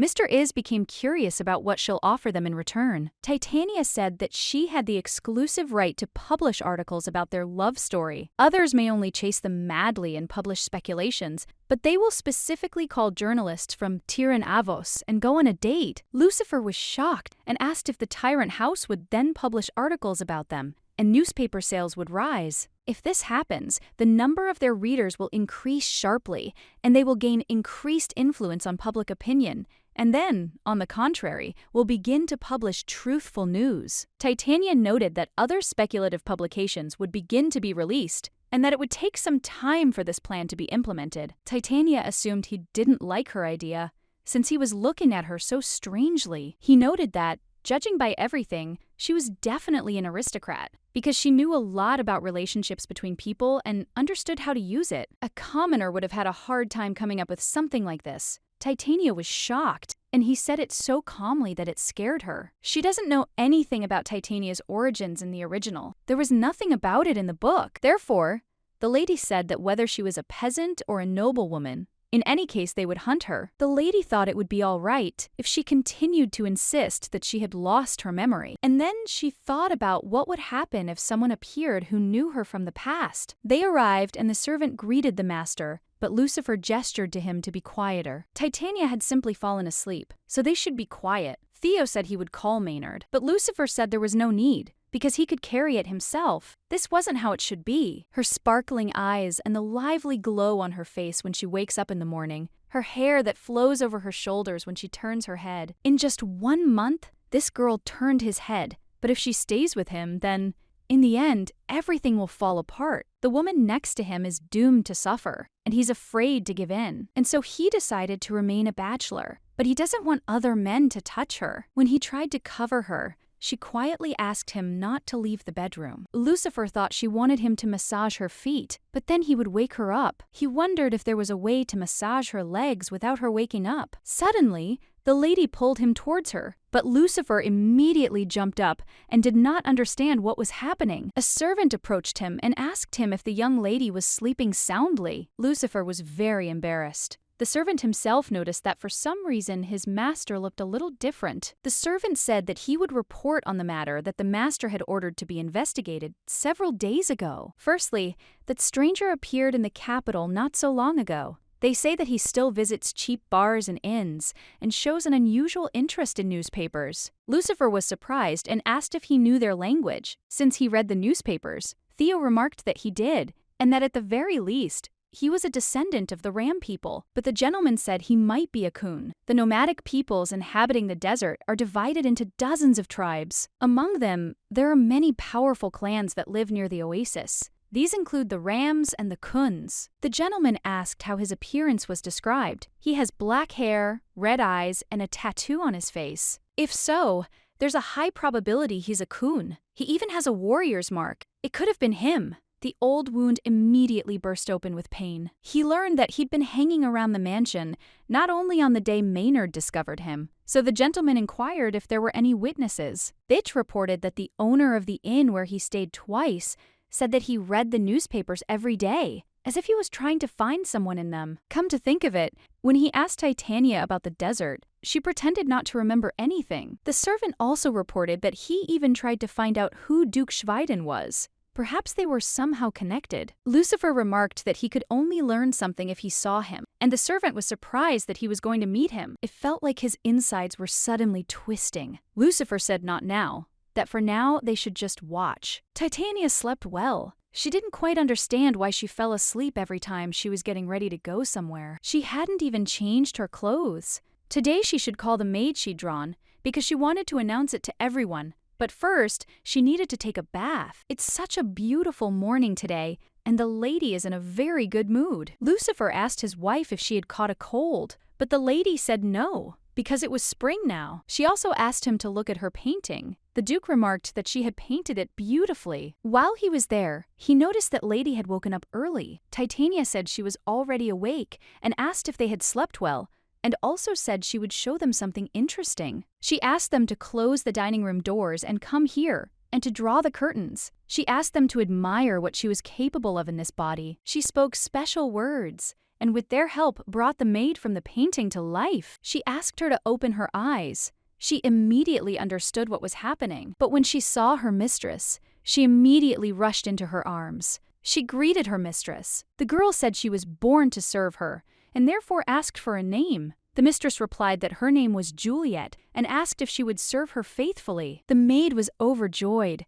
saying it was the most wonderful thing in the world. She was very grateful that her mistress had given it to her. Lucifer remarked that it was truly amazing, as it looked just like the real thing. This old man witnessed such an incredible sight before his death. The mistress told her to obey Lucifer as well as her and not to quarrel with the servants. And also she must never betray her creator and look only at her, and also obey only her orders. Lucifer told his wife to be careful. The one introduced was unique, so its value was very high. She agreed with him and said that, in that case, she would kill him before she died. Lucifer pointed out that what she had just done was called creation, the prerogative of the gods. There are those who are born as drawing magicians, but they have no inclination towards this art, so they are not dangerous at all. But she is so talented that she could hold her own exhibitions. If anyone finds out about it, she will immediately become a target. The main character didn't know if her character in the original story could draw. Lucifer remarked that he certainly knew she could handle it. Titania approached Lucifer and asked when they would visit Tyrant House. The gentleman said that he had been thinking about it and that she would soon find out about it, and he had news for her. Those slave traders have been arrested, and she will just have to testify in court in 2 days. Titania can't even remember what happened now, but it's a good thing she wrote down her testimony back then. That's why she agreed now. Lucifer also said he wanted to take a short walk with her afterward. There's a nice alley near the courthouse, and they could use some downtime. Titania was surprised, and then she became happy, and remarked that it would really be great. He suggested it himself, so everything is fine, and the lady wants to go there as soon as possible. The girls are also very curious about how this magistrate's court operates. It's best, of course, never to attend. Lucifer reported that it was the lady who had come to testify in case number 8920. The man showed them the right way. Lucifer asked her to stay here because he needed to prepare for the trial. The staff would tell her when to come in. The gentleman asked her not to worry, as no magic could be used inside the courthouse. Now it's clear why Lucifer told me this morning that I shouldn't take any magical drawings with me. It's not entirely clear where he was going, and I assumed it was some kind of conference room. The gentleman said that they would inform her, and noted that she could read the newspaper while she waited. Titania was surprised with you that the percentage of rumors has decreased, and there are more stories about her than stories about relationships. The result is satisfactory. A man approached her and asked the lady witness to put on a mask and enter through this door. Now she realized it was the door that led to the courtroom. The slave traders were kneeling in the middle of the room. Titania decided that they would still watch. Also respected Mr. Judge, but she was completely shocked when she saw Lucifer sitting at the table. She hadn't expected that at all. Titania wasn't sure Lucifer was the judge in the novel, which is why she was so surprised. The next witness arrived. The lady told the madam to look carefully at the faces of these people. Titania said she recognized them, and then the woman asked her if she was sure, and she confirmed it. Having received testimony from 3 witnesses, the woman is asking for the death sentence to be imposed on prisoners 982 and 989. The girl was shocked that it was so sudden. Lucifer announced that his verdict was as follows. Based on the testimony of witnesses and Article 8 of the Special Law Prohibiting Slavery, prisoners numbers 982 and 989 are sentenced to death. This is simply insane. This man even has a sexy brain. Titania couldn't understand why that black suit suited him so well. It's enough to drive her crazy and make her heart jump out of her chest. He's incredibly cool. Lucifer approached her and asked if she was okay. Titania was very scared and said that of course she was. He was grateful to her for waiting for him, even though she probably felt heavy at heart. Afterwards, the gentleman asked me if she wanted to go for a walk to relax. She agreed, and as they walked through the park, she wondered when he'd become a judge. Lucifer and you were surprised she didn't know. Titania wasn't quite sure how she could have learned this. He hadn't told her about it. The gentleman remarked that he was to blame, but everyone knows this, so he mistakenly assumed that she did too. Thus, he is the head of the knightly order and a judge. Lucifer corrected her and said he was the Chief Justice of the Supreme Court. State law stipulated that only a member of their line could become the supreme judge. This is all because the Schweidens, as the offspring of the sun god, are fair and do not fall for any tricks. If he had brothers, they could have shared these responsibilities, but unfortunately, he is an only child. In any case, they should have been prepared for the death penalty earlier. So he apologized, but Titania pointed out that it was not worth it, since she didn't even have any residue left. The lady said that she was very happy. Lucifer decided to ask her why. She was surprised and asked if he was unhappy, since the weather was wonderful. The gentleman remarked that he probably was, since he hadn't even thought about it. Titania told Lucifer to quickly say that he was happy. Still, the man said that he was happy, but this did not suit the girl, and she said that he should say it more vividly. I just asked him if he thought that happiness would only come if he often said that he was happy. If he finds it difficult to talk alone, she suggests trying to do it together. Titania, tell him it will make him happy. He will be happy, and he must believe her, because she will definitely help him become like that. In the end, he never said he was happy, but for some reason it seemed to her that his mood had improved. The man was in complete shock and ordered his camera brought to him quickly. This was Brumberg,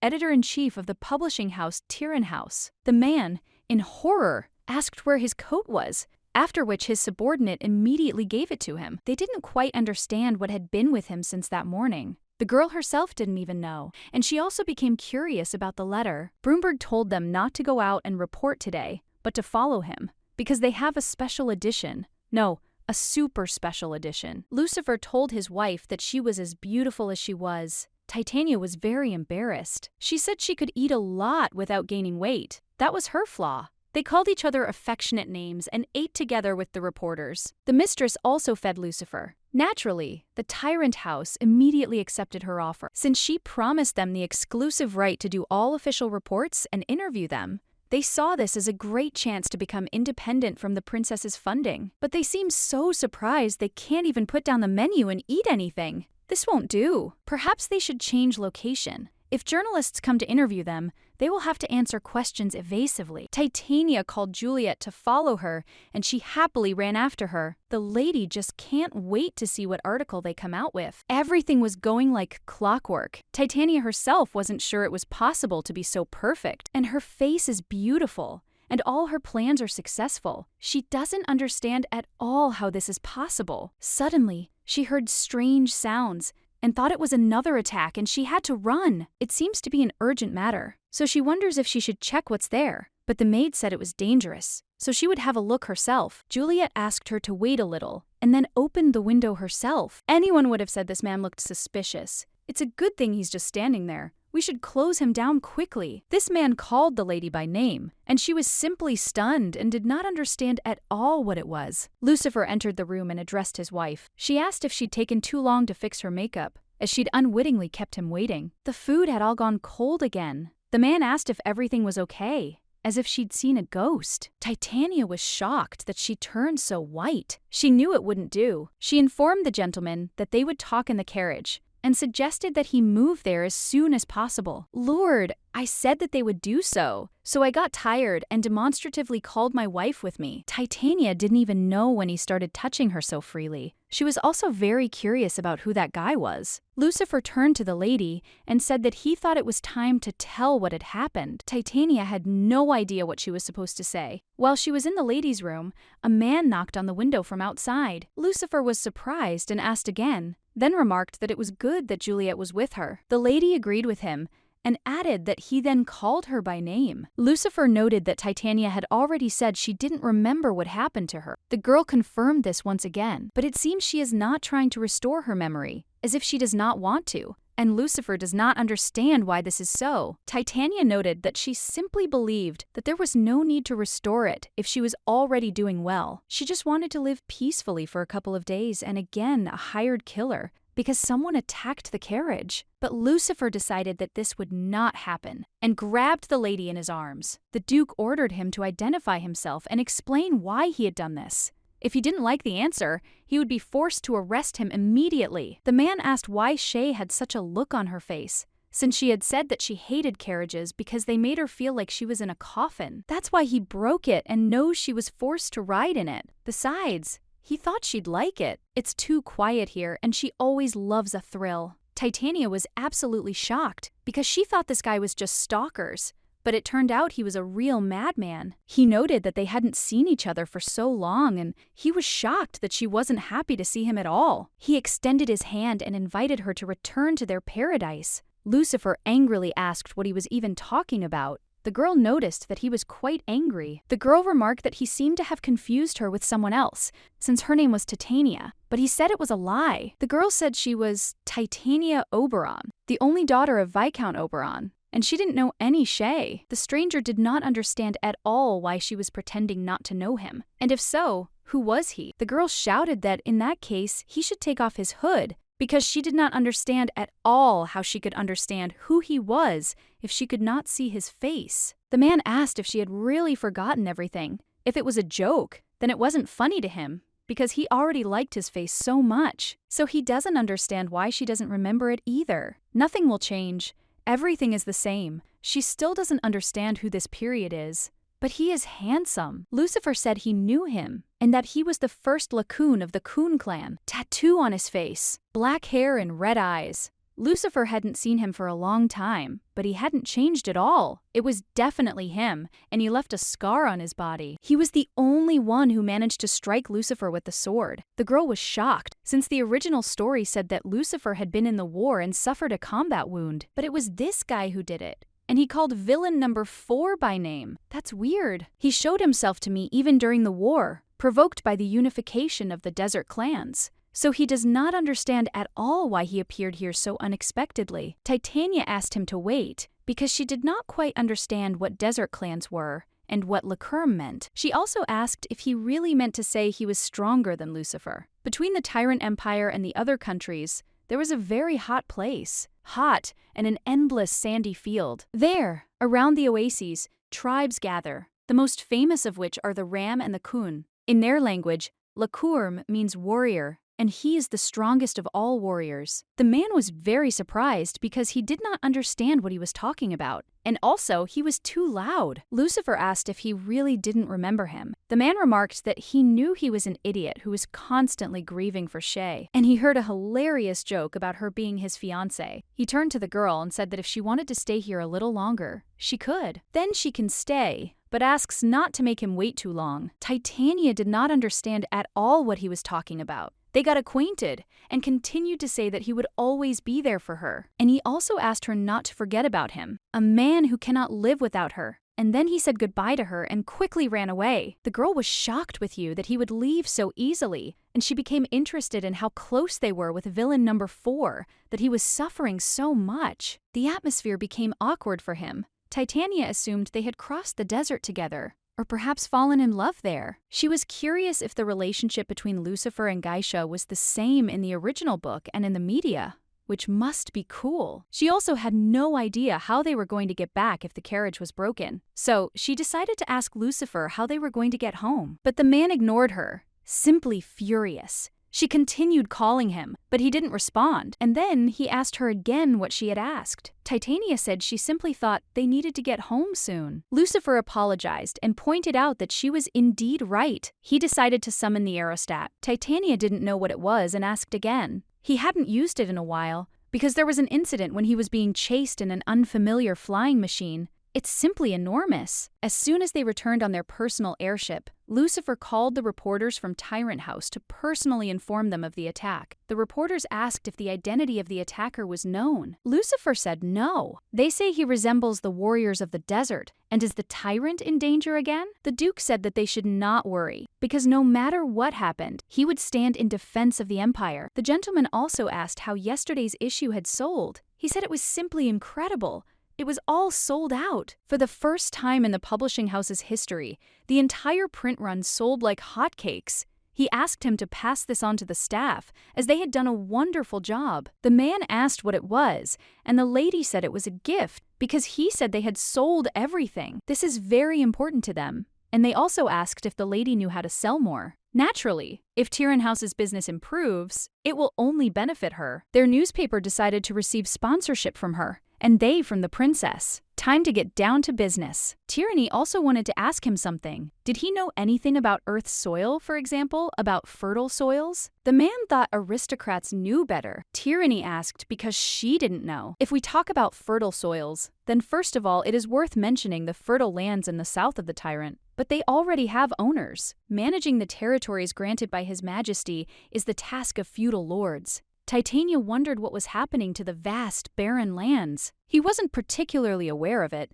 but he believed it could be found out by looking at the Imperial Palace Land Registry. If he's not mistaken, the southeast of Evershell is just such an area, as it borders the desert, and there's always some kind of unrest going on there. About 10 years ago, people stopped living there and the lands passed into the possession of the imperial family. Titania was very grateful, as this was exactly the information she needed. The man had no idea why she needed these lands. The mistress asked if there were any places in the tyrant where he could have fun with his family, like parks. The man said he didn't know, so the mistress walked him there. She also said that he could wait for news. No matter what happened, they would tell him first. The reporter was very grateful if they would keep the information strictly to themselves. Titania remarked that she had nothing more to say. The sponsorship fee would be transferred within a week, after it had been approved by the Imperial Palace Chancellery. The girl thought that everything was great because she had magic and even her own Zeppelin. But she also now has a profitable business. It's not quite there yet, but it's starting to take shape. Now she can take away the interest directed at Lucifer. But what will happen after the appearance of the main character is not clear. Before they connect with you, he will go through many trials. If she just takes such a huge amount and disappears, then her conscience will torment her. So she'll kill two birds with one stone. She'll build an amusement park, distract from the Duke, and make some money. It seems she will be able to find out about the land from the princess, and thinks that her plan will help her earn money for a happy old age. Well, it would be difficult if she had problems like yesterday. Titania wondered what would happen if she tried to summon the little one. He's quite large, so he needs a lot of space. Suddenly, she heard some rustling. When she looked to the side, she saw Lucifer there practicing fencing. She nearly lost her mind when she saw his muscles, but she immediately came to her senses and, having calmed down, called out to him. The gentleman didn't quite understand what had happened. Her second personality was telling her to wake up and return to this cruel world. Titania had finally finished working on the kitten that would protect her, and she was looking for a suitable place to summon it. Lucifer remembered her saying it was large. Probably, if she invites him to the garden, he will trash all the flowers, and she also apologized for distracting him from training. And she also wonders if he is afraid to walk around so naked. Lucifer noted that he thought that today was possible, and it seemed that living together with her was bearing fruit. The girl was surprised and asked if he really liked training at home, and he confirmed it. Without those stares, he felt much better. Titania asked if there were any mercenaries here, and she wondered if there were any mages in the area. He didn't know why, but they said they'd show the young ladies how he trained. The girl was shocked that live broadcasts existed in this world, and noted that the author had no conscience at all. First, Lucifer asked Maynard to bring the painting, and asked her to wait a bit while he changed. Titania didn't mind at all, and said that, of course, she would wait for him. The girl was simply losing her mind. Lucifer's body was in her memories. Titania tried to force herself to think positive thoughts, but she couldn't understand what kind of dirty thoughts she was having about such a noble man. Afterwards, he came and asked his wife if she was waiting for him. The servant heard the interesting news while cleaning out the pantry. The lady remarked that they could become her audience. Then she removed the fabric from the canvas, and everyone saw her painting. It's truly very realistic, and the lady has a truly outstanding talent. Titania was very grateful for the praise, and now she's ordering him to wake up. Suddenly, something strange began to happen, and Lucifer immediately ran to his wife. The more complex the painting, the more energy it takes to bring it to life. The man told her that there were people, and it was so hard, so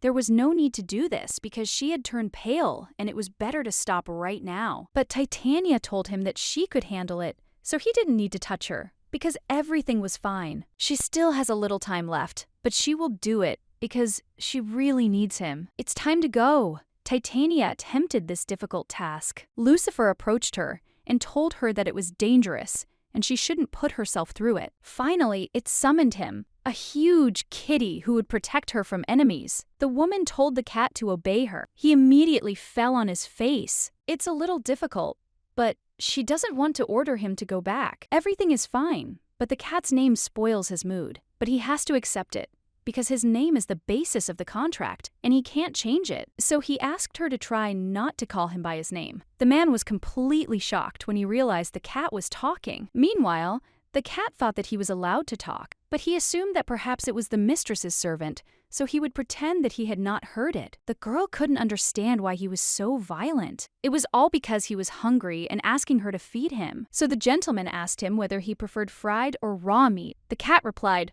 "Raw. Beef, lamb, pork, duck. He could choose any of them. Code said marble beef would be fine." Then Lucifer announced that everything would be served soon. He'd certainly be able to adapt to anything. The lady assumed the Duke was so delighted because he couldn't take his eyes off him. Titania turned to her husband and said that she wanted to show off her kitty to Her Highness, but she couldn't show up at the palace without an invitation, so they asked him what she should do. Lucifer told her that tomorrow they would enter the palace together during the morning meeting. If she sat in the waiting room for a while, he would be able to meet her. The girl was surprised you and I ended the meeting so quickly. Here's the plan for tomorrow. Titania thought something was going to happen, but when she heard the plan, she agreed and said she would sit quietly in the waiting room. Lucifer told her it would take an hour at most, but he thinks it will be over much sooner, and then she will bet that the meeting will last 10 minutes. Well, the gentleman noted that it was more like 15. The lady couldn't understand how they'd both decided to bet on a time shorter than half an hour, and Lucifer remarked that they simply both hated losing. Still, she looked tired, so the Duke asked her to rest for a bit. The lady agreed with him that she needed some sleep, but when she stood up, she immediately fell down and fainted. But the Duke managed to catch her. The butler asked if the lady was all right. The Duke said she was not, and that she seemed very ill. Her body was freezing, so they warmed the bed. But with symptoms like these, medications were useless. That's exactly it. Her body temperature needs to rise. If she weren't sleeping, then we could give her some hot tea, but now that's not possible. Antipyretic drugs only lower the temperature. However, he cannot leave things like this, so the gentleman ordered them to cover up and try to find at least some medicine. The butler informed the gentleman what would be done and asked him to be sure to remain close to the lady. Her body is too cold. Is it because she created life, or because of the size of her creation? Or perhaps it depends on the level of complexity of the paintings. He should write this down. But suddenly, he felt someone approaching him from behind. Titania woke up. He thought she was out of her mind because she looked so strange. Lucifer held her back and asked her why she had stood up so abruptly. Suddenly, the mistress kissed him. It's completely unclear what's happening. The warmth leaves through her lips, and then she faints again. It seems that her temperature has returned to normal, and by the way, his fever has gone away, and a certain lightness has appeared in her body. Lucifer didn't know that such a connection was possible between a drawing magician and a descendant of the sun god, and decided that he needed to find out more about it. Well, the lady had such dark circles under her eyes, and the maid said that it was her fault, and she should have watched her sleep better. She had a headache, but the lady said everything was fine. But Juliet said Katya's skin had also improved, and she couldn't understand how that could be. Titania continued to reassure the maid that everything was fine, and she also wondered where Lucifer and the cat were. The master was drinking coffee and a bagel, and the window was rolling around the yard. Because the servant gave him some catnip, Titania remarked that it was simply wonderful, and decided to go and have breakfast too. She greeted Lucifer, and he waited for her to wake up. He asked if she would have a bagel with blueberry jam and mascarpone today. The girl was surprised and did not understand how he found out about this. Lucifer only said that he had been watching her and noticed that she usually ate it for breakfast. She was a little impressed. After that, he gave her a bagel, and the lady was very grateful to him and wanted to say that she felt well. Suddenly, she heard strange sounds. It was the cat, and he was saying he had lost his appetite. Titania started yelling at him at first and didn't understand what he was doing, and also acted like some kind of gourmet. I sense a commotion and bustle as the lady went to the imperial palace to show the princess the cat. Who did you ask her what she was reading? And the lady told him that it was the book The Prince and the Pauper. And it was here too. The Prince and the Pauper is a rather strange name. Titania noticed that in one kingdom there lived a prince and a pauper who looked exactly alike. They switched places, and this book tells what happened next. It's really quite interesting. But suddenly, they heard a scream. The lady decided to ask what that sound was, and then told him not to be afraid, because everything was fine. and also asked for a second so that she could go and check. She heard a voice asking what the girl could know about politics, and another voice keeping up the conversation. The man said that she should be ready to just get married if she sits at home. He does not understand at all how His Majesty can allow the princess to walk around like that. The lady believed that he was immortal, or that this was a new method of suicide. The man asked if Her Highness was there. He couldn't understand where the world was heading when such dissolute women were allowed into the palace. Titania wanted to laugh, because he couldn't talk like that about the princess, since she had a higher status and a better reputation. Afterwards, she approached the man and remarked that it was very rude of him. The man, horrified, asked what she had just said. She also didn't understand how she dared, and in horror, he asked if she even knew who he was. This man was the great Count Baus, but the woman remarked that she'd never heard of such a thing, and it didn't interest her, so she shouldn't know about it. The Count was so loud, so she assumed the Baus family didn't understand basic etiquette. The man shouted that he didn't know who she was, but if she continued to insult him, it would be the end for her, and he believed that she had simply gone crazy. The lady remarked that she had indeed never heard of him, and called the cat. The man was surprised when he heard that there was a cat in the palace, but at that very second the cat jumped on him. The Count started screaming that it was a monster and was simply terrified. Kitty asked if he really called him a monster. He was so disgusting. So the cat asked her mistress if she could rip the bastard's face off, but the mistress forbade it. And then she turned to the Count and said that he needed to learn to choose his words. Otherwise he would die because of it someday. After this, the princess approached them and began asking who was making that grunting noise in the central corridor of the palace, and then asked what happened. She saw Lady Titania there. The lady immediately bowed to her and remarked that it was a great honor for her to meet Her Highness. The princess noted that while they had not seen each other, she had developed a new hobby of training all sorts of idiots, but the lady said that under no circumstances, and she was just standing in the corridor, this Count made so much noise that she had to teach him a little lesson. The lady remarked that the lady had taught him a good lesson, and then asked if this creature was her pet. Titania confirmed this, and reported that she came to show it to her, because she thought that Her Highness would definitely like it. The princess believed that she was going to give it to her as a gift, but the lady said that only if she liked it so much, she would be able to find and bring another one. Her Highness asked that she first release the Count. If he kicked the bucket in the palace, he would have to pay a huge compensation. People understood her, and remarked that they wouldn't want to waste money on such a pathetic person. The princess decided to end today's meeting there. The man was further shocked and said that she had not yet made a decision on the reorganization of the military unit's budget, but the princess noted that he was going to challenge any of her decisions, and that she would think about it until tomorrow. But now he was asking her to take this beauty and disappear. The princess turned to the lady and asked her if she would like to walk to her palace. Titania remarked that they had brought him here with pleasure. He would accompany her. It was such a stroke of luck. She didn't even know how often she had the opportunity to stroll with such a beautiful woman. The lady said that in that case they would go.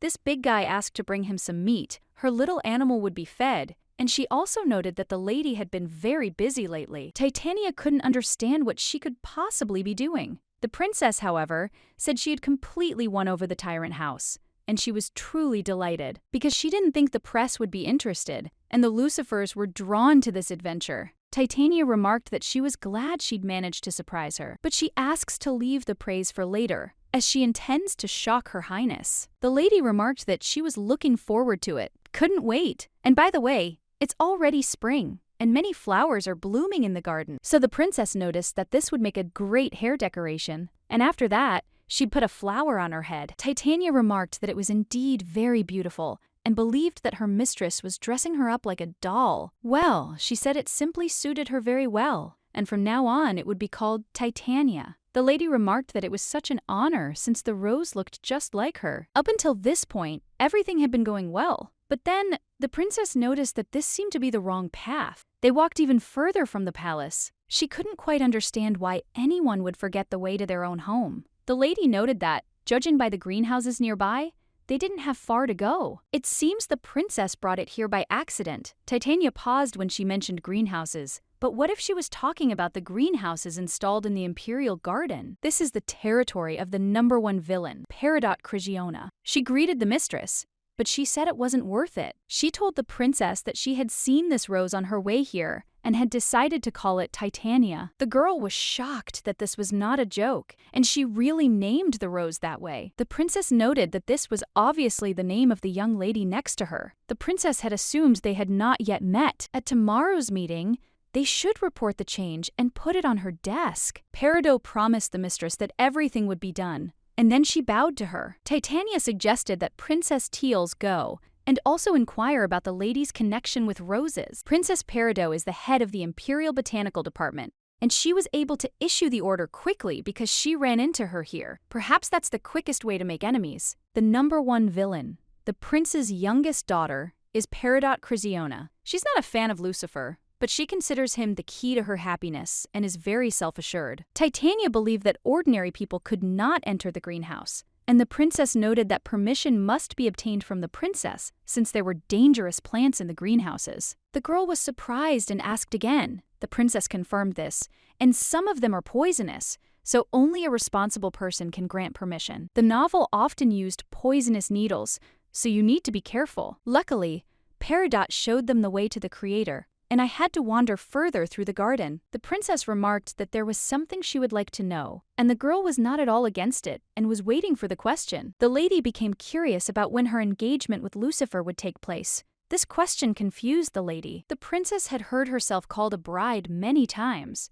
but never an engagement. The girl noted that this was indeed true. It seemed they had limited themselves to vows to each other, but if the ceremony didn't take place, unpleasant rumors would spread. Titania looked embarrassed, apparently pointing out a problem she'd already been thinking about. The princess hadn't spoken to Lucifer yet, so she decided to consult with her first. The girl became very curious about what she was talking about. The princess announced that she would lend them the garden for the ceremony, and then asked how she liked the idea. When Titania heard about this, she was in complete shock. The poor thing expected this from the princess, an engagement that will take place under the protection of the royal family. No one will be able to flirt with Lucifer anymore. Besides, she doesn't know exactly when the main character will appear, so it's better to leave it at that. Titania was very grateful to Her Highness, but it would be strange to make such a decision alone, so she asks permission to talk to Lucifer. The princess was surprised that she was speaking seriously and remarked on how attentive she was. Looking at it that way,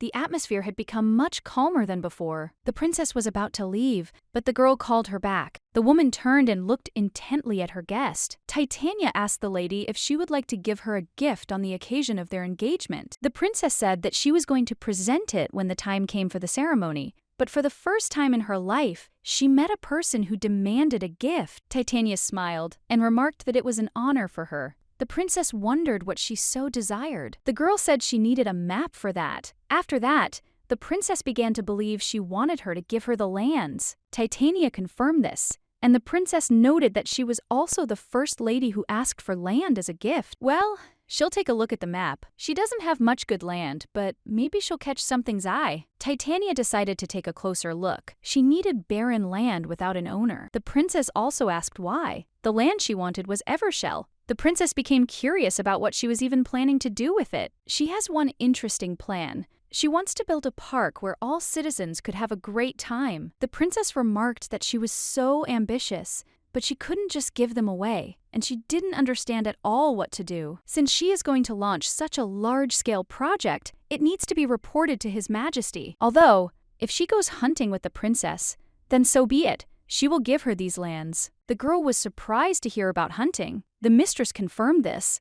The lady began to say that she couldn't ride. This surprised her, but if she can't ride horses, she can try to ride her cat. Titania didn't think he would let her do it, but maybe, so she agreed. But in that case, she had one more request to make of the princess. The mistress decided to try to make the most of this visit. Since she had become a new puzzle for the princess, she asked him to stop tormenting Lucifer. Villain number 2, Princess Teals, tormented the Duke because she wanted to bring him to his knees. For his comfortable life, this problem must be resolved. The princess decided to ask what she said that made her so upset, and that it was really sad. Titania was simply sure that she was much more interesting than Lucifer, and then asked if the princess thought the same. Teals noted that she is impudent and daring, but she still doesn't mind it. She was grateful for the generosity, and also noted that the princess would definitely get what she wanted. And now she was saying goodbye to her. The princess became curious, because she could not possibly know if this was not from the imperial family. Connected to Evershell, it was indeed a casual conversation. There was no hidden meaning in her pointing to these lands. Evershell is a land suddenly hit by drought, and the imperial family sent a research team there. They discovered something interesting. A previously unknown vibrating energy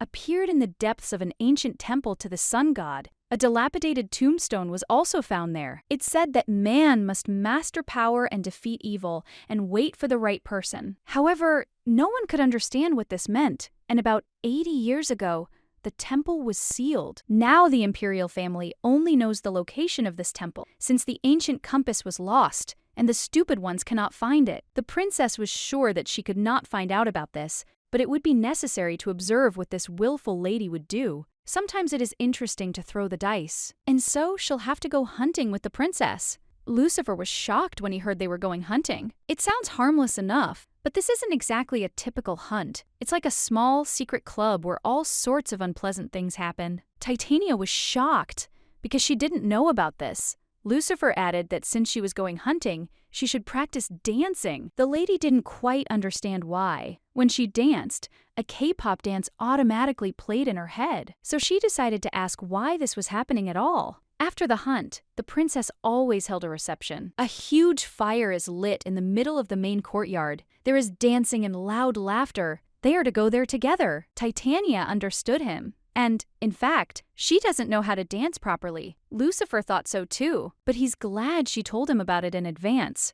Now he can help her too. It's a bit sudden, but the mansion has been pretty quiet these days, so she suggests he go outside and practice. The courtyard of the Duke's estate. Lucifer turned to the lady and asked if she would do him the honor of taking her hand. It was so unexpected, and she immediately agreed, and afterward the gentleman thanked her, even though she had suggested the practice. In anticipation of this, she began to tremble, and her body grew hot. The master asked her where she was looking, because her gaze should be fixed on her partner. Avoiding eye contact during a dance is extremely disrespectful, and she shouldn't be thinking about anything else, focusing on him. During the dance, they almost kissed. The gentleman thanked her. He expressed gratitude for all the moments that would not have happened without her. He expresses gratitude for the way she changed his life. Meeting her is his only blessing. There's still plenty of time left, so this is just the beginning. But the mistress always keeps her promises. Lucifer looked at her with confusion at first, but then agreed, because everything would be even better. The gentleman almost kissed her. Afterward, he thought about it, and he managed to linger, but for some reason his heart ached so much. I need to stop thinking about this, because he doesn't even talk about Geisha's kitchen anymore. Every 2 days he comes back and wanders around the area. Apparently, the fact that the area around the mansion has been clean lately is thanks to him. Lucifer would have been grateful if it hadn't concerned his wife. The servant remarked that his master seemed to be under a lot of stress. They hadn't had a drink with him for a long time, and while he was grateful, he hadn't noticed that he looked so happy since the lady had appeared. Lucifer looked surprised and asked again. Theo noticed he felt more comfortable and had been sleeping in this room for a long time. Previously, during the most difficult times, he changed his bedroom every 2 hours, so I think he was lucky. Lucifer remarked that she was like a salvation for him, even if the relationship with her that Kuhn spoke of was true. He'll never be able to give her up anyway. Someone broke into their house, but he was killed immediately, and the master ordered him removed. Whatever the relationship between the two of them is, it doesn't matter if she can't remember it, so he won't take her away from him. Lucifer told her to be careful and not to get hurt. The lady was grateful for his concern, although she walked out with a proud look. It's not all that simple. The hunt, the day X. She's still going to hunt, and she's not sure if everything will be all right. She greeted the gentleman, and Lucifer remarked that the hunting outfit suited her very well. Titania noticed that everything suited the scoundrel. The master asked her to take something, but the lady didn't quite understand what it was. Lucifer told her that it was a special whistle, used during special operations, so only experienced warriors would hear its sound. Of course, he'll be there too, but it's better to be safe than sorry. The girl asked if this was part of being a knight, and she was shocked that she could just take her along. She'll hide it for a start, and she's grateful for the care. Lucifer asked her to be careful, as someone will certainly try to harm her. Titania pointed out that she knew about it, so he shouldn't worry, because she'll keep an eye out. The princess greeted the lady. Titania was very happy to see her mistress. She seemed charmed. She remarked that she looked magnificent today. The princess, too, was not averse to it and remarked that she, too, was glowing and hadn't seen this little creature for a long time. Kitty noticed he smelled something ominous. His mistress tried to calm him down so he wouldn't spoil the atmosphere. Apparently, he has an excellent sense of smell. The princess isn't surprised by the talking cat, and she hopes with all her heart that he really brought her here. Titania was very grateful for his lenient attitude toward his harsh words. Well, the princess thought all cats were like that. They weren't at all like dogs. The cat remarked that it looked like his nose was about to rot. The other servants were completely shocked because the cat could talk. Well, it does smell strange in here. The princess noticed that they had finally arrived. She asked her guests to greet them. These are the pigs they'll be hunting today. The girl was in complete shock when she realized they were hunting people. No matter how hard she looks, she sees ordinary people, but the princess would not hunt innocent people. Titania believed they were all criminals. The princess confirmed this and added that they were all guilty of the same crime. They committed violence. On the way to the hunting grounds, she met a group of women. They had nothing to do with hunting, and that surprised her. So they were just victims. The preparations were complete, so the princess began to prepare her guest. Titania was in full flight when she saw Lady Ziontina. The princess was surprised to hear she already knew her. The lady confirmed this. They had already met once. After these words, the princess remarked that this was simply wonderful. In that case, the Lady Knight will go with her. Adels was utterly horrified and tried to argue with Her Highness. Teals asked menacingly if she had ever allowed anyone to contradict her. The knight immediately apologized and said that this would not happen again. It was just awful. She made Ziontina tuck her tail between her legs and whine, apparently. In the princess's hands, even a simple lace would become a golden chain. The rapists are at the starting line and are given a choice. From now on,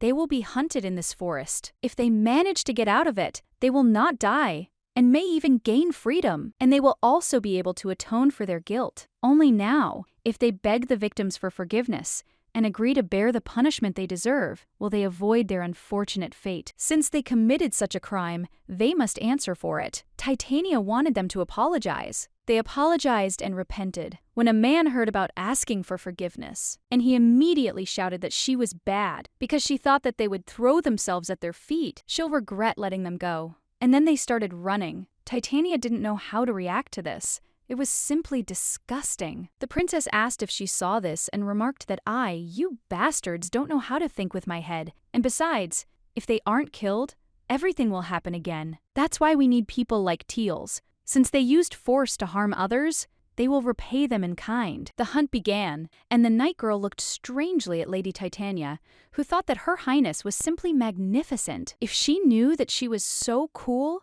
she would have read the novel to the end. The night girl asked her if she had said that her life was in danger. Princess Teals would be very generous if she refused to come. Because her life is already under threat, then she would understand everything. But instead, she plunged into the very thick of it. That's why Ziontina doesn't understand anything at all. Titania was in complete shock and couldn't believe that she could be worried about her. Ziontina immediately blushed and started asking if she was talking about her. Then she started saying that she wasn't, because she was worried about the captain, and he would be worried about her. Now the lady understands what she means. It seems that this is not so, but she continued to try to correct the situation. Recently, the number of threats in her life has significantly decreased, and she is no longer so weak as to be a burden. There's the cat and the amulets she bought, and the knight saw it. Ziontina remarked that it was, of course, wonderful. Well, she mustn't forget to look around. In an instant, the knight cut down some branches for her so that the lady wouldn't get caught. Titania was in complete shock because she had done it for her.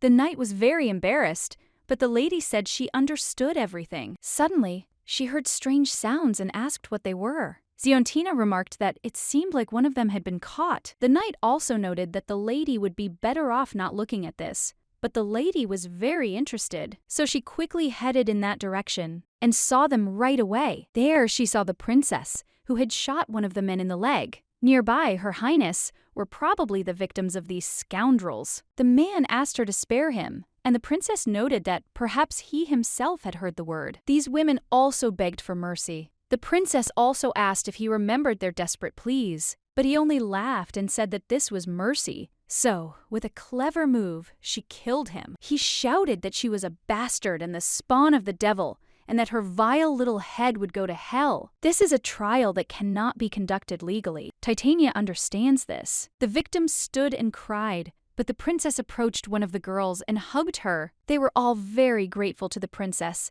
and began to cry even more because of this. Titania remarked that Her Highness was truly magnanimous. The knight remarked that this was natural, because the princess will become a beautiful empress and a brave warrior. Princess Tioles is simply gorgeous. No words are enough to describe her magnificence. It must be a great honor to serve such a man. The knight noted that it was indeed so. Of course, accompanying Her Highness is a great pride, and for the entire family at once. Titania remarked that since she had the right partner, everything was going well, which she was very happy about. The knight tried to stop her. The princess suggested they split up in a different way, then offered her guest a drink. She accepted. She wondered if there was anything she'd like to do. The girl asked if she was asking about her dreams or goals. The princess said she meant one of these things. She wants to live happily ever after. Until now, the lady had dreamed about this and worked hard on it, little by little, and that meant she would definitely succeed. The princess remarked that she wondered if she was sure of that. If she wants to live long and happily,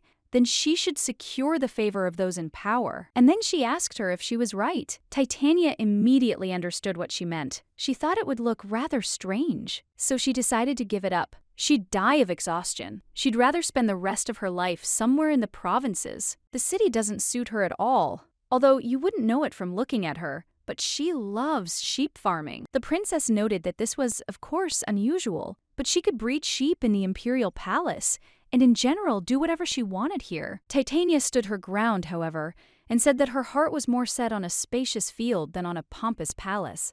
The princess hadn't expected this, and then she noted that it was all because she hadn't yet seen the pastures adjacent to the castle. They were large and wide, of course, and there was a sheepfold too. The girl didn't understand at all how she could get out of this, and didn't understand why the lady was behaving this way. In order to calmly meet old age, she would definitely have to get away from here as far as possible. Damn, tomorrow! The night girl shouted that they had hired killers.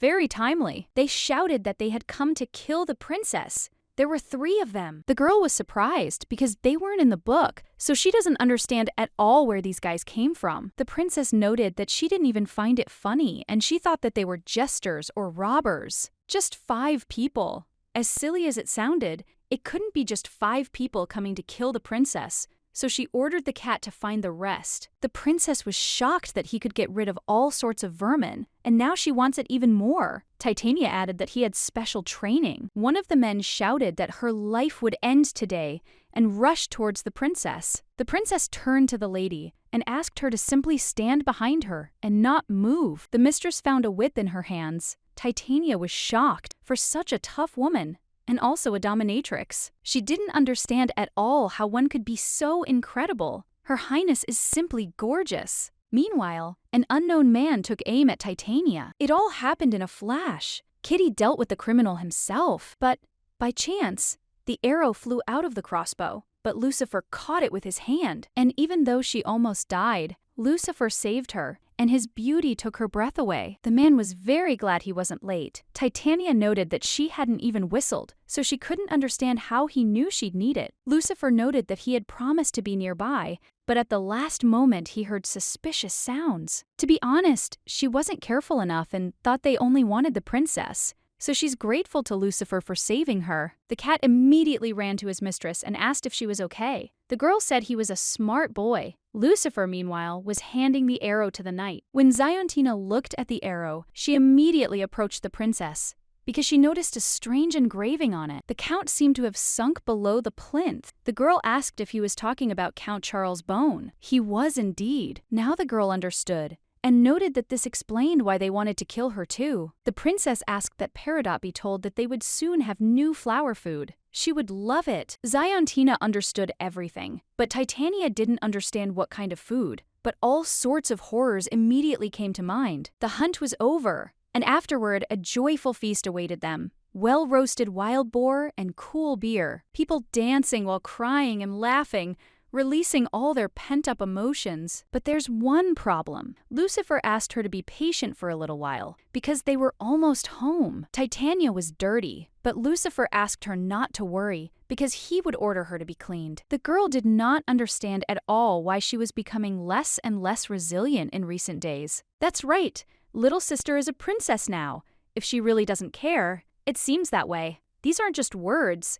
These are words she spoke while in a strange state. Titania said that it was comfortable to live now, but Lucifer didn't quite understand what she was talking about. Lucifer never thought. The girl added that she never imagined it would so easily help her find the meaning of life. A woman is a firework, noisy, explosive, and vibrant, but at some point, she will also vanish without a trace, dissolving into thin air. Lucifer would be a little calmer if he had the power that was taken from the descendants of the sun god 300 years ago, the so-called sight, granting the ability to see the future. But that wouldn't have made much difference. So Lucifer decided that he would make it so that it would make absolutely no difference. After the hunt was over, Count Baus, who had sent the assassin, was sentenced to exile on an uninhabited island. Of course, it was none of her business, so she ignored this information. Now, time to enjoy some shopping. The woman said there was nothing that wouldn't suit her, so she can't say what should be chosen and what should be left. She was very happy. The lady noted that the pearl had a faint luster. The woman immediately understood and remarked that this was to be expected,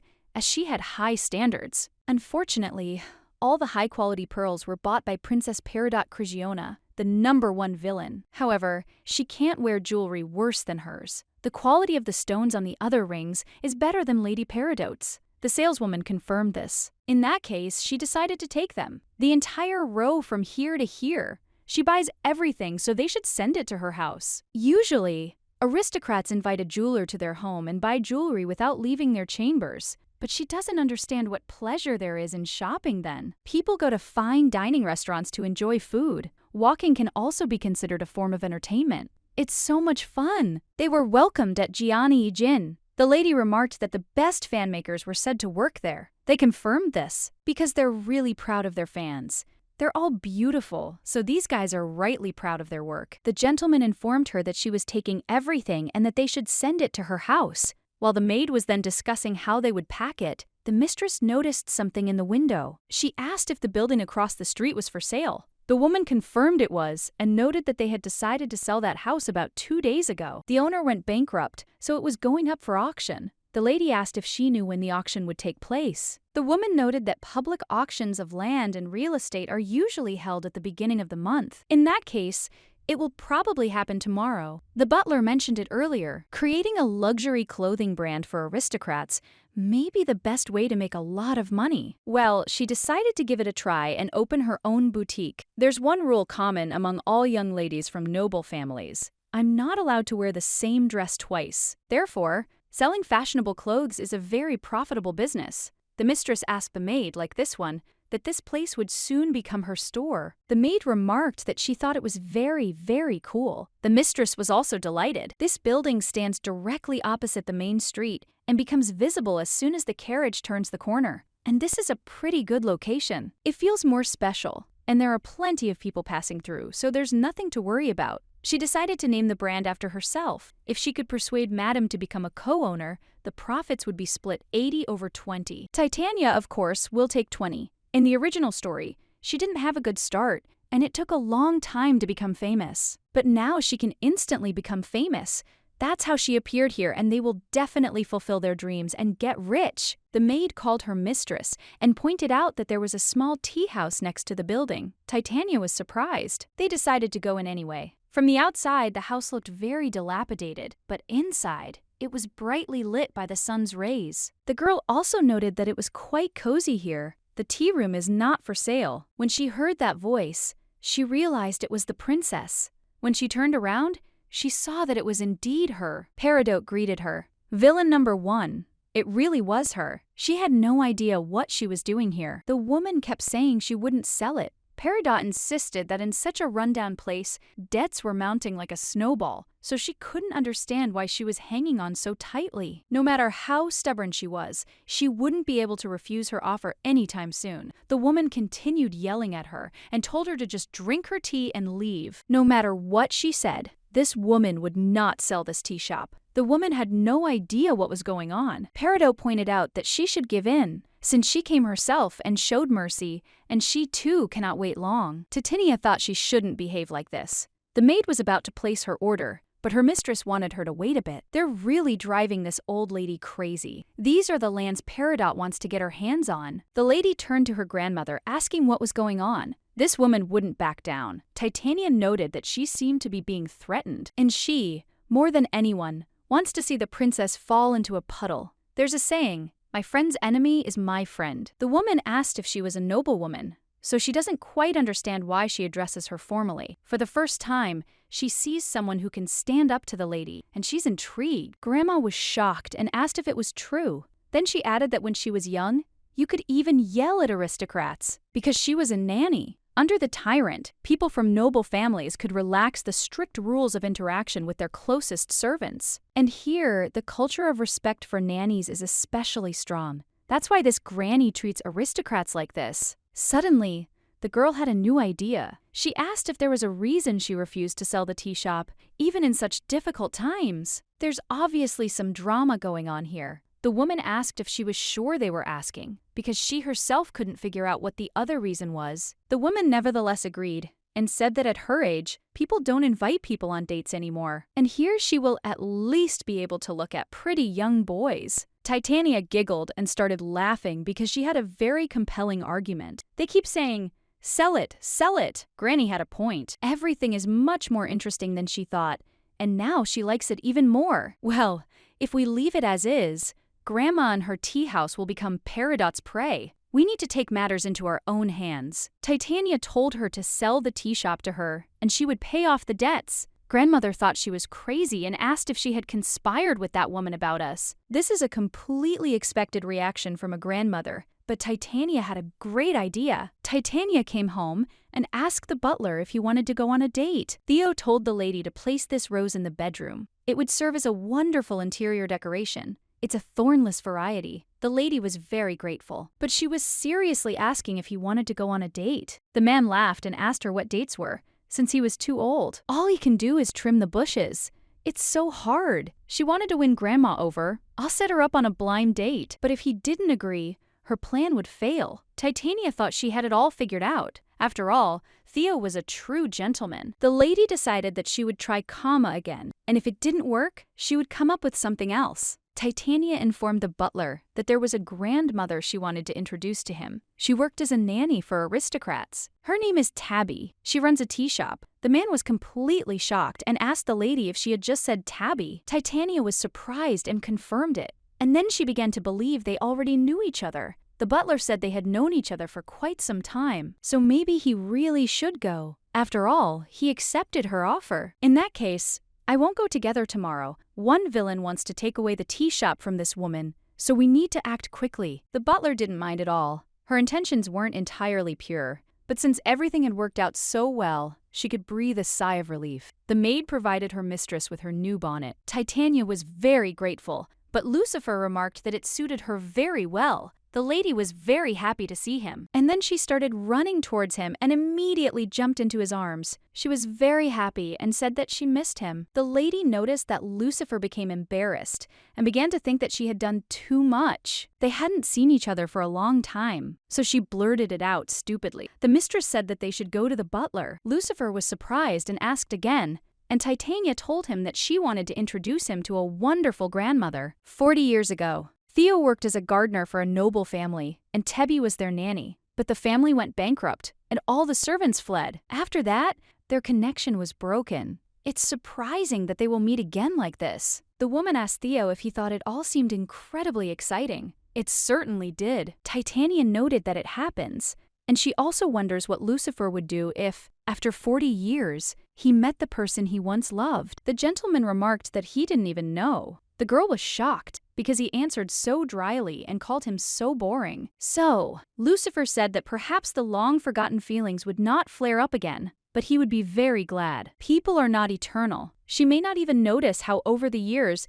everyone who reminded her of the old days will disappear. And Lucifer noted that it was common to rejoice when you meet someone close. Such a pure, low, and soft voice. No matter how much she listened, it was never enough. After this, the lady noted that he was right and added that it didn't matter what feelings connected them. It was probably just nice to see each other again. The butler entered the tea room, and when the woman saw him, she was in complete shock. The gentleman asked her if it was her. Tabby smiled and asked if he was dead, shocked to find he was still alive. Theo remarked that it was too early for him to die, and they continued to chat very pleasantly. Perhaps, in the distant future, they and Lucifer will be like this too. Her ringing laughter is still as lively and sonorous, and she herself stands right next to him. Lucifer doesn't understand at all why he wants to touch her so much. Titania turned to her husband and remarked that everything seemed to be going well between the two of them, so they could quietly leave. There was one place she'd like to sit with him.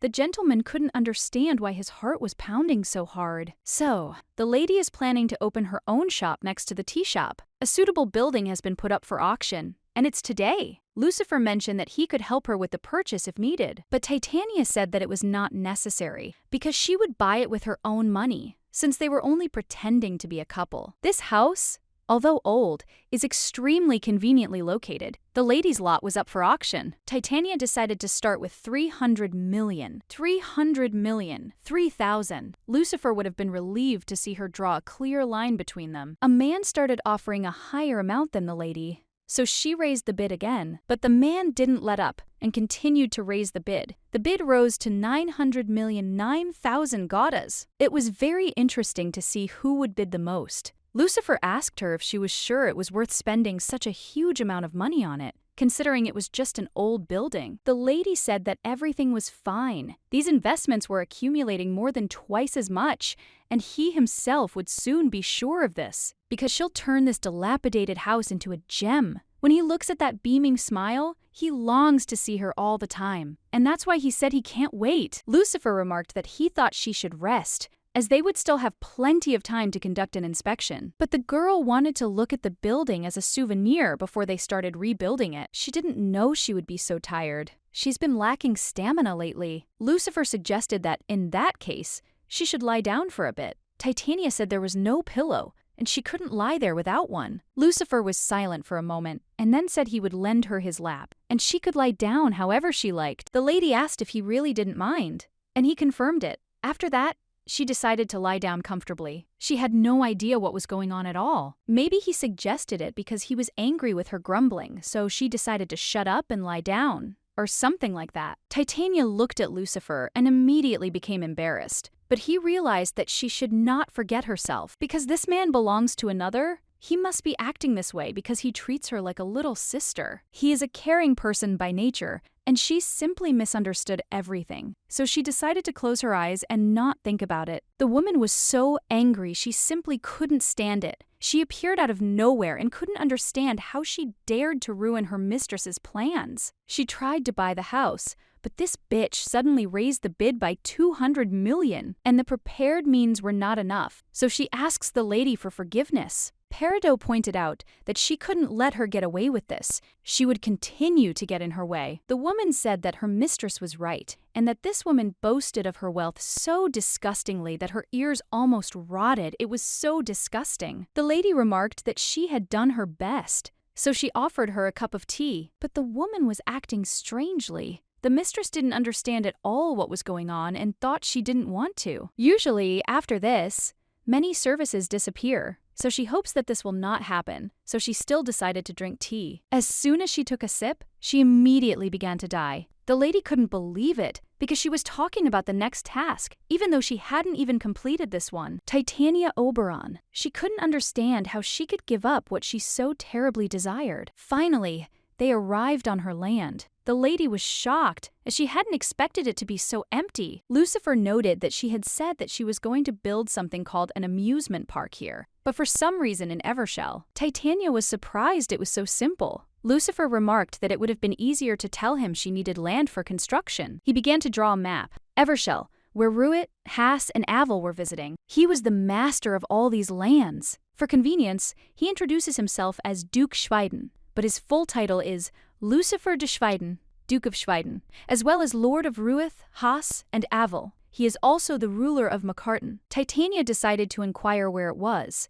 Macarton is a coastal city in the south. It's commonly known as the gambling town. He's like the ruler of Macau or the mayor of Las Vegas. He's a major player beyond imagination. The lady couldn't understand how such riches could possibly come from. Lucifer pointed out that money doesn't fall from the sky. Titania was surprised that they weren't coming from Macarton's casino 24/7. Lucifer pointed out that this wasn't always the case. The lady is truly jealous of him. When Lucifer said he'd buy her the building, he thought she'd simply accept it as if it were his due. Lucifer said that when she became his wife, he would give her the rights to manage the gambling houses, so she could try to do this. He's not particularly interested, so he just lets it slide. He's been watching her, and he thinks she'd be much better at managing Macarton's playgrounds. She might even be able to take this business to the next level. And then I asked her what she thought. The lady's eyes lit up, and she asked with a smile if he promised. She was simply delighted. She informed him that it would be part of his wedding gift. Titania was surprised when he mentioned a wedding gift, as she hadn't expected that to be the case. Why didn't she grab his hand? Lucifer told her not to consider it a burden, because he was doing it because he wanted to. And then the gentleman asked if it would be better for him to present it as an engagement gift. If she wanted to get the casino early, then he could do so. If anyone deserves to be the main character, it's him. This is simply incredible generosity. And then Titania realized that she also had to give something. So she said that first she would sketch something out. The gentleman said that if she needed an easel, she should just let him know and he would bring it right away. She would have to think about it later. Titania was very grateful to him. This brought a smile to his face. He is handsome, gentle, and caring, just what you'd expect from the protagonist. His beloved will be lucky. Titania saw him from a different side, and now envies the main character, whose face she has never even seen. It was a hard day, but for some reason, I couldn't sleep a wink. Since she couldn't sleep, she decided to go for a walk. She started thinking about an engagement gift. She probably needs to get something too. It wouldn't be nice to leave him without a return present. Clothes, a coat, shoes, or even some jewelry. Whatever she gave him, it certainly wouldn't compare to his gift. The best option is a sword, but Lucifer already said he has a suitable one. He even has a catchy name, Apollonius. It's certainly great when the groom is rich, but it makes choosing a gift very difficult. It would be possible to do something with your own hands, but the problem is that she is terribly clumsy. On the way, she accidentally encountered Lucifer. She was very surprised when she saw him and asked if he was still awake. He confirmed this and noted that she was not sleeping at all, and he was also curious why she was not sleeping. Basically, for the same reason. Her heart is beating so hard it's just scary. Titania didn't understand at all why he was looking at her like that, so she decided to ask. The lady believed it was because she was very beautiful. Lucifer confirmed this. He said she was truly beautiful. These words greatly embarrassed the lady, and she tried to control herself because it was true. Previously, when he just wanted to take a walk in such a place, the magicians would shower him with gifts. Each time he had to refuse them and look for the ladies who sent them in order to return everything. Apparently, among such gifts, there were some that were opened, so he could not accept them. But after she appeared in his life, all this stopped. She is his salvation. But Titania believed that it was definitely he who saved her. But the master denied it,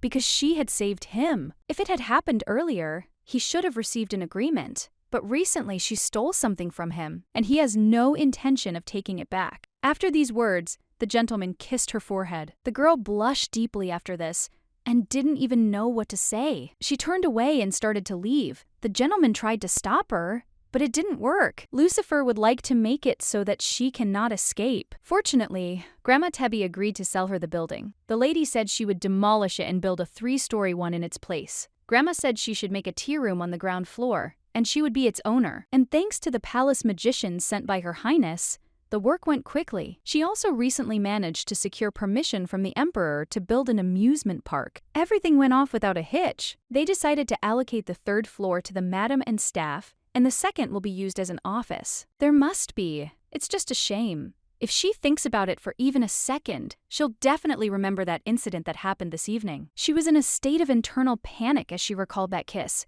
Grandmother couldn't understand why she was so upset about a man. The lady couldn't understand how she'd figured it out. Tebby noticed that it was written all over her face. These words embarrassed Titania. She blushed and wanted to say something, but her grandmother said that he was a man, and she could just take advantage of him and leave him. But Lucifer is sincere and kind, and she doesn't think he deserves this kind of treatment. But she doesn't understand at all why he kissed her. Theory A. Her forehead is so beautiful that he simply couldn't resist. Well, he kind of thought that it was an objectively beautiful forehead, so he wanted to kiss it. Theory B. I wanted to see how she would react, so I decided to kiss her on the forehead. Well, she thought it was some kind of nonsense, because Lucifer wouldn't do that. He's not that fickle. Grandmother didn't quite understand why Titania was so worried. A young lady like her could charm any man. He likes Titania's theory, but it doesn't make sense. Absolutely, there are men who can't cross the line. The novel she found herself in is The Wedding of the Main Character with the Descendant of the Sun God. If there is a gripping story about fateful love, the description of the relationship between the main characters is 100 times greater than the description of the beautiful villain number 4. Even if she gives him her heart, then everything is predetermined. The grandmother noted that if a girl becomes so weak, she will not be able to manipulate a man. Therefore, if she came here to worry, then she should leave here. Go outside and look at the sun. Admire the handsome men. Titania even smiled at her grandmother's behavior. The decision to talk about her worries didn't bring much relief, because my grandmother doesn't understand why she should worry about men. It's still a bit awkward, but Lady Titania doesn't think she'll come. According to etiquette, it's best to send an invitation. The day of the brand launch party has finally arrived. The food inspection is complete. The decorations have been checked, naturally, and everything is top-notch. Everything was just perfect. The woman really hoped that everything would go well. Titania assured her that everything would be just fine and she shouldn't worry about it. The princess approached the lady, along with her knight. Titania was very, very happy to see them. The princess remarked that it seemed like not much time had passed since she arrived in the capital, and she was already launching her own clothing line. She was simply delighted. Titania noted that this was all thanks to the help of the princess, and also asked her to see if there were any outfits that she would like, because she wants to give them to her and Lady Ziantina. The princess thought about it, and then she said that she liked her more and more, because she has a charm that Peridot doesn't. The popularity of the clothing brand worn by the princess herself is sure to increase. Princess Tiols is incredibly generous after all. Even though I know she's being used, she happily allows it. Titania noticed the lady and knight looking at the costume, so she walked up to her and asked her how she liked the outfit. Ziantina noticed that it was not bad, so the lady said that she would give it to her as a gift so that she could take it and not be shy. If such a wonderful knight as Lady Ziantina wears this chic outfit, the owner will be very pleased. The lady noted that she was flattering her, so she need not try, because there was no point in it. It seemed so. Titania asked her what she was saying, but remarked that it was the absolute truth. The lady asked her to look at these arms, and it must have been difficult to pump up such strong muscles. But Ziantina noted that this is not the case at all, because if you train a lot, then anyone will have such problems, and the mistress is too close. She's holding a cut, saying it suits her perfectly, so she asks her to try it on. The knight was shocked that she could judge it just by looking at it. This is indeed true, since it's her personal clothing line. The princess remarked that they get along so well that she's even jealous. Titania asked the lady if she wanted her to pick something up for her too. In this case, she'll wear the outfit she chose right here. The princess can serve as a free advertising banner. The princess went to change. It was very good, as expected. A large crowd had gathered, but it seems that none of the visitors dare to speak to her. There's nothing to be done about it. Once she's here, she basically makes enemies for herself. Suddenly, Lady approached Titania and asked if she remembered them, but the lady wasn't quite sure who it was. Recently, at the fan shop, the girls were looking at a fan, but they were too expensive, so they couldn't afford it. It was an impulsive act. The lady informed the manager that she would buy 2 more fans and asked him to give them to the 2 young ladies. Titania gave Vera a secret to unknown girls, so she pretended that she remembered everything and did not understand how she could forget. She was the only one in the store that day, So people tried talking to her and were glad they were right, and the woman wanted to thank her properly. Titania remarked that it was so lovely. She was curious to see how they would behave, but they did not catch or hide. The lady remarked that, thanks to her, she had received what she could only dream of, and the other lady also thanked her. They congratulated her on the launch of the brand, and now it was time for them to go. But Mistress Titania asked them to wait. She decided to ask them what their names were, and perhaps they could become friends. Titania wondered whether they would tell her or not. She had no real friends in her past life. It wasn't that she didn't want to. However, approaching with some intention was often the only way to talk to someone. Besides, she never had enough money, so even going to the cinema or a cafe with someone was a luxury. So she's not sure if she'll be able to make friends now. The girls' names were Regina Delic and Cynthia Walson. Titania was very happy, and it was very nice to meet her. Her name is Titania Oberon. She knows little about the capital, but she has 2 friends. For some reason, she's already begun to like them. Lucifer showed up so she could go to the party, and couldn't understand why he didn't know about it. The butler noted that she apparently didn't want to talk about it. Theobald was devoted to the lady. However, she left an invitation. Lucifer remarked that this meant he definitely had to come. The butler remarked that he thought so too. He needed to dress up, and the servant said he had already prepared everything. The master asked how things were going with the Lacurme. Although it would look strange if he went, His Majesty said it would serve as a diversion. Lacurme. Every 3 years, all the desert tribes hold a traditional martial arts festival. Kata is a brutal competition where participants die one after another. On this day, all the desert clans gather in one place, so that neighboring countries could not help but pay attention to this. If Lucifer goes, he will be worried, but the servant said that everything will be fine with his wife. But the Duke said he didn't understand, because Lucifer was worried about himself when he would be without her. When he inquired if the person he wanted to meet had arrived, the servant informed him that she was waiting in the hall. Lucifer was surprised that he didn't invite her into the guest room. She's just so stubborn. Lucifer apologized for keeping her waiting. Her name is Tabby. Lucifer apologized for having to trust her with such a difficult task. Tabby may be old, but she's still got a knack for cooking. Theobina Muo, possessor of a phenomenal memory. Tebian and Theobald. In their youth, they worked undercover. While Theobald Leuven was called Leuven of Information, Theobina Muo was called Bion of Memory. Fire in hand, they separated after some incident, but by an incredible coincidence, Titania reunited them. As Lucifer had said earlier, he had only one request of her. It concerns the drawing mages.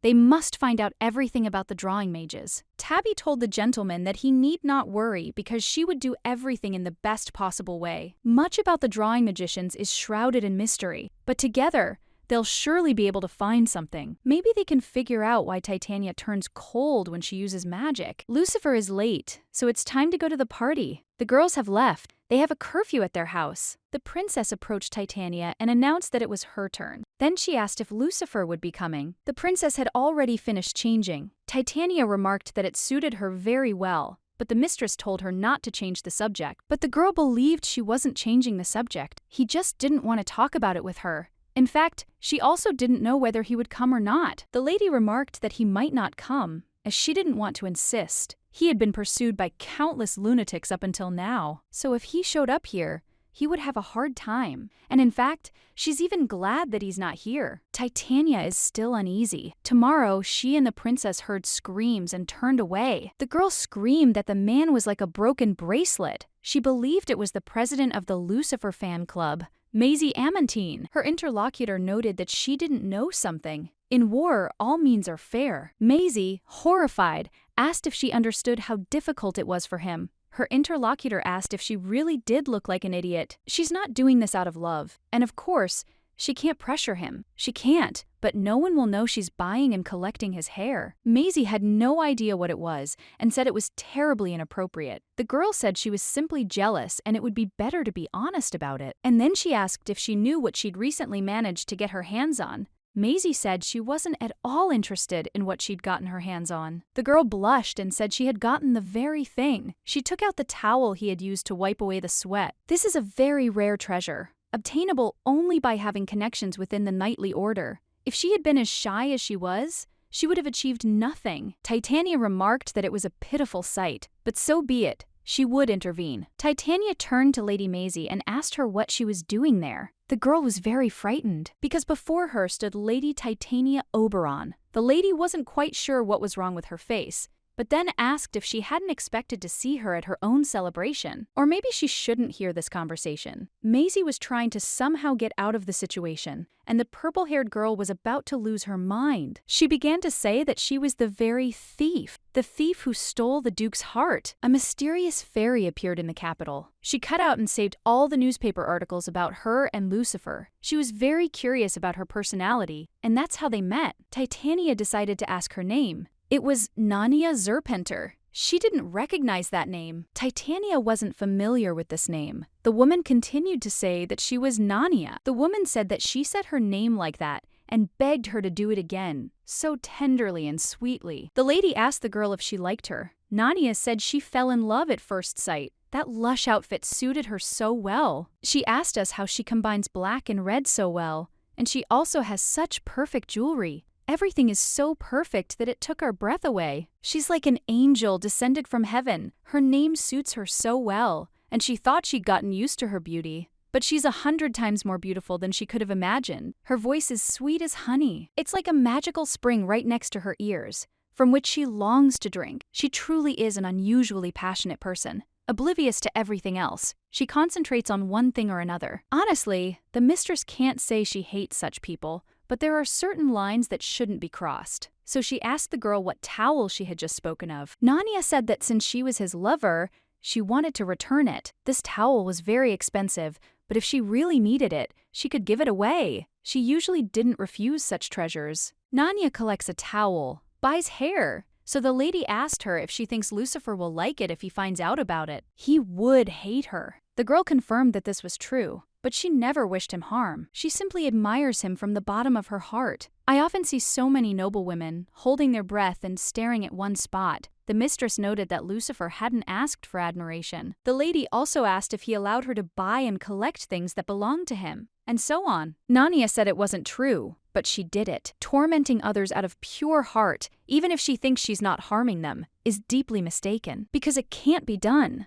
Nania tried to justify herself somehow, but this is violence. Titania would like to make this known here and now. If anyone were to send assassins after her or harass Lucifer, her kitten came up to her in an instant, and she hoped that he was explaining things clearly. It might have been a bit much, but considering all the pain Lucifer had gone through, she did the right thing. Titania turned to him and said that she, too, should get rid of her entire collection as soon as possible. Nania, in turn, was simply delighted and did not understand how she could speak so beautifully. For the first time in her life, she felt such a strong urge to lick someone. It was so blunt, all the extraneous stuff down the drain. She didn't understand a thing. Yes, even the lady's throat was dry. At least Nania, like Princess Teals, had turned her attention to her. Nania turned to the lady and asked if she could take the glass from which she had been drinking. Titania had no idea what to do with this girl. She barely escaped. In fact, she doesn't tolerate alcohol well, and the champagne fell out because she wanted to drink, but she didn't think she would get so drunk. Titania also doesn't tolerate alcohol. She didn't know this because she rarely drank here. She thought she'd feel better if she got some fresh air. But for some reason,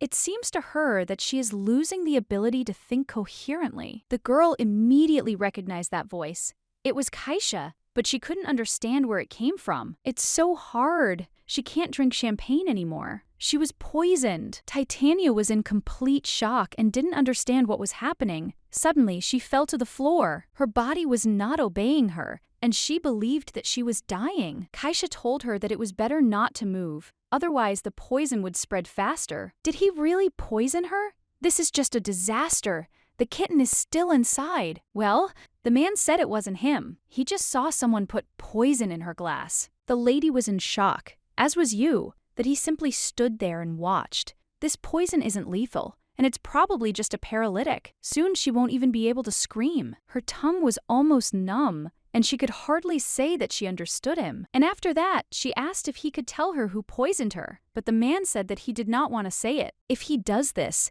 then she will run away from him again and go to that blonde bastard, and he cannot allow this. The lady noticed that his face was very sad, and that his chest was aching. She was worried. Titania noted that nothing could be done, and she did not remember at all who he was. Kaisha noted that this was indeed the case, and he would wait until she was completely numb. Then her abilities would also be sealed, making her easier to carry. Unlike Lucifer, he's as cold as paper. He turned to Shay and told her she was his own, so he was inviting her back to their paradise. This must be done. I'm not too late, but the Lord thought it was dangerous. Perhaps she'll remember everything if she goes with him. Titania couldn't lift a finger. If this continued, he would kidnap her. Suddenly, Lucifer appeared out of nowhere and said that wouldn't happen. The lady feels his warmth even from the touch of her hand, and it's so calming. Titania tried to explain something to him, but Lucifer said he knew everything. And then he said everything was fine. He drove away her fear. Kaisha remarked that it was funny to see the woman he thought was the love of his life find solace in the arms of another man. Lucifer turned to Kun Kaisha and told him that he would not forget what he had done to him in battle. He asked if he was his twin brother, or if he was living under his brother's name. The Kun Gaisha he knew was different. He would never allow his beloved to be harmed. If he really is who he claims to be, then he and Shay should have the same satellite mark. After these words, Lucifer asked where his mark was. The man asked if it was that important. After all, he has no idea about the feelings that are tearing his heart apart. Lucifer didn't understand what kind of utter nonsense this was, since the marks are applied by the Lacurum itself, and in the deserted time everyone knows about them, so he won't understand who he is to her at all. The man said that he hadn't managed to take her with him this time either, but he would never give up. He promised to wait and promised that you would wait as long as it took, and she should remember this. Titania started screaming at him to wait because he was a curse. She didn't understand what that was. He disappeared as suddenly as he had appeared. A successful party to celebrate the opening of her studio ended with the princess, having heard about her condition from Lucifer, deciding to finish it herself. Luckily, the champagne the guests sang did not contain tranquilizers, and the rumor that she had fallen into poisoned champagne did not spread. And Lucifer also said that he thought that they should get married sooner. Titania was in complete shock and did not understand why it happened so quickly and what would happen to their engagement. The engagement ceremony will take place right in the palace, but it is better not to delay the wedding. As soon as she enters the Schweiden family, the threat to her life will significantly decrease. But she couldn't even imagine that this would happen. She thought she had taken sufficient care of her safety. Titania can't imagine what else they'll do. Lucifer turned to her and asked her to eat. Overprotective mode activated. If they wanted to kill her, they could have added poison to the glass, but she doesn't quite understand why there's a myroclastant there. Lucifer pointed out that it was possible because, in that case, no one would have considered the possibility of murder. If she had tripped and fallen, it would have been considered an unfortunate accident. Titania noted that open trade in such substances is prohibited in Tirana. Such goods are sold in alleys. Considering that no measures have been taken to stop this, one can conclude that this business is being covered up by someone in power. The girl was shocked, as was you, that she and the princess hadn't even figured him out yet. If they'd wanted to find him, they would have, but until recent events, that hadn't been a top priority. Lucifer continued to feed her, which embarrassed her greatly, so she decided not to refuse and eat the last spoonful. There is still bread here, but the lady said that she had already eaten her fill and did not want any more. Titania repeated once again that she had already said that everything was fine and the paralysis had passed, and she was feeling great. Even if she took the antidote, a small amount of the paralytic could remain in her body, and this is not at all safe. The lady remarked that the Duke fussed over her like a hen over an egg. The butler remarked that perhaps she was right. She was so confident that everything was under control that she let her guard down. The servant knocked on the door and asked the lady if he could go out, and when he opened the door, the lady was in complete shock. A servant stood at the threshold. Next to him was a huge pile of flowers and a multitude of gifts. She had no idea where all this had come from. The man announced it was a gift from Her Highness. Titania immediately realized it was from Princess Teals. She sent Titania roses for Titania. In the letter, she wrote that these roses would bring peace to her heart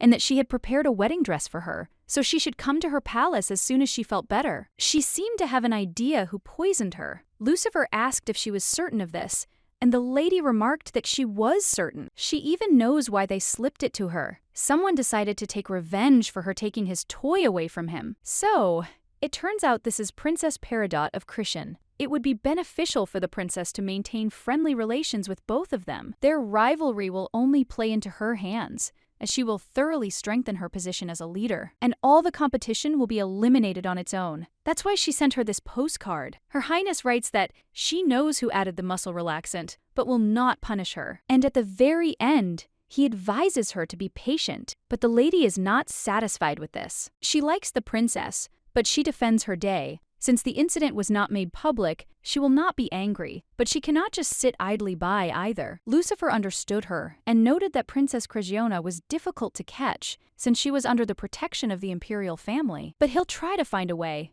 Titania was shocked by the lengths he was willing to go to, even with the princess herself covering for her. He's willing to do this, even though he doesn't want to get involved with her. The lady was touched, and then Lucifer mentioned that he also had a gift for her. The lady was very surprised and asked if she could open it. Lucifer didn't mind, and when she opened it, she saw that there was a fountain pen inside, made in the Imperial Ministry of Magic. This pen never runs out of ink and can be used to draw on any surface, on marble, wood, or even stone. Titania was absolutely delighted. It was such a wonderful gift. Lucifer noted that she once said that she had a hard time in the desert because she had no pen or paper. Titania was shocked that he remembered this.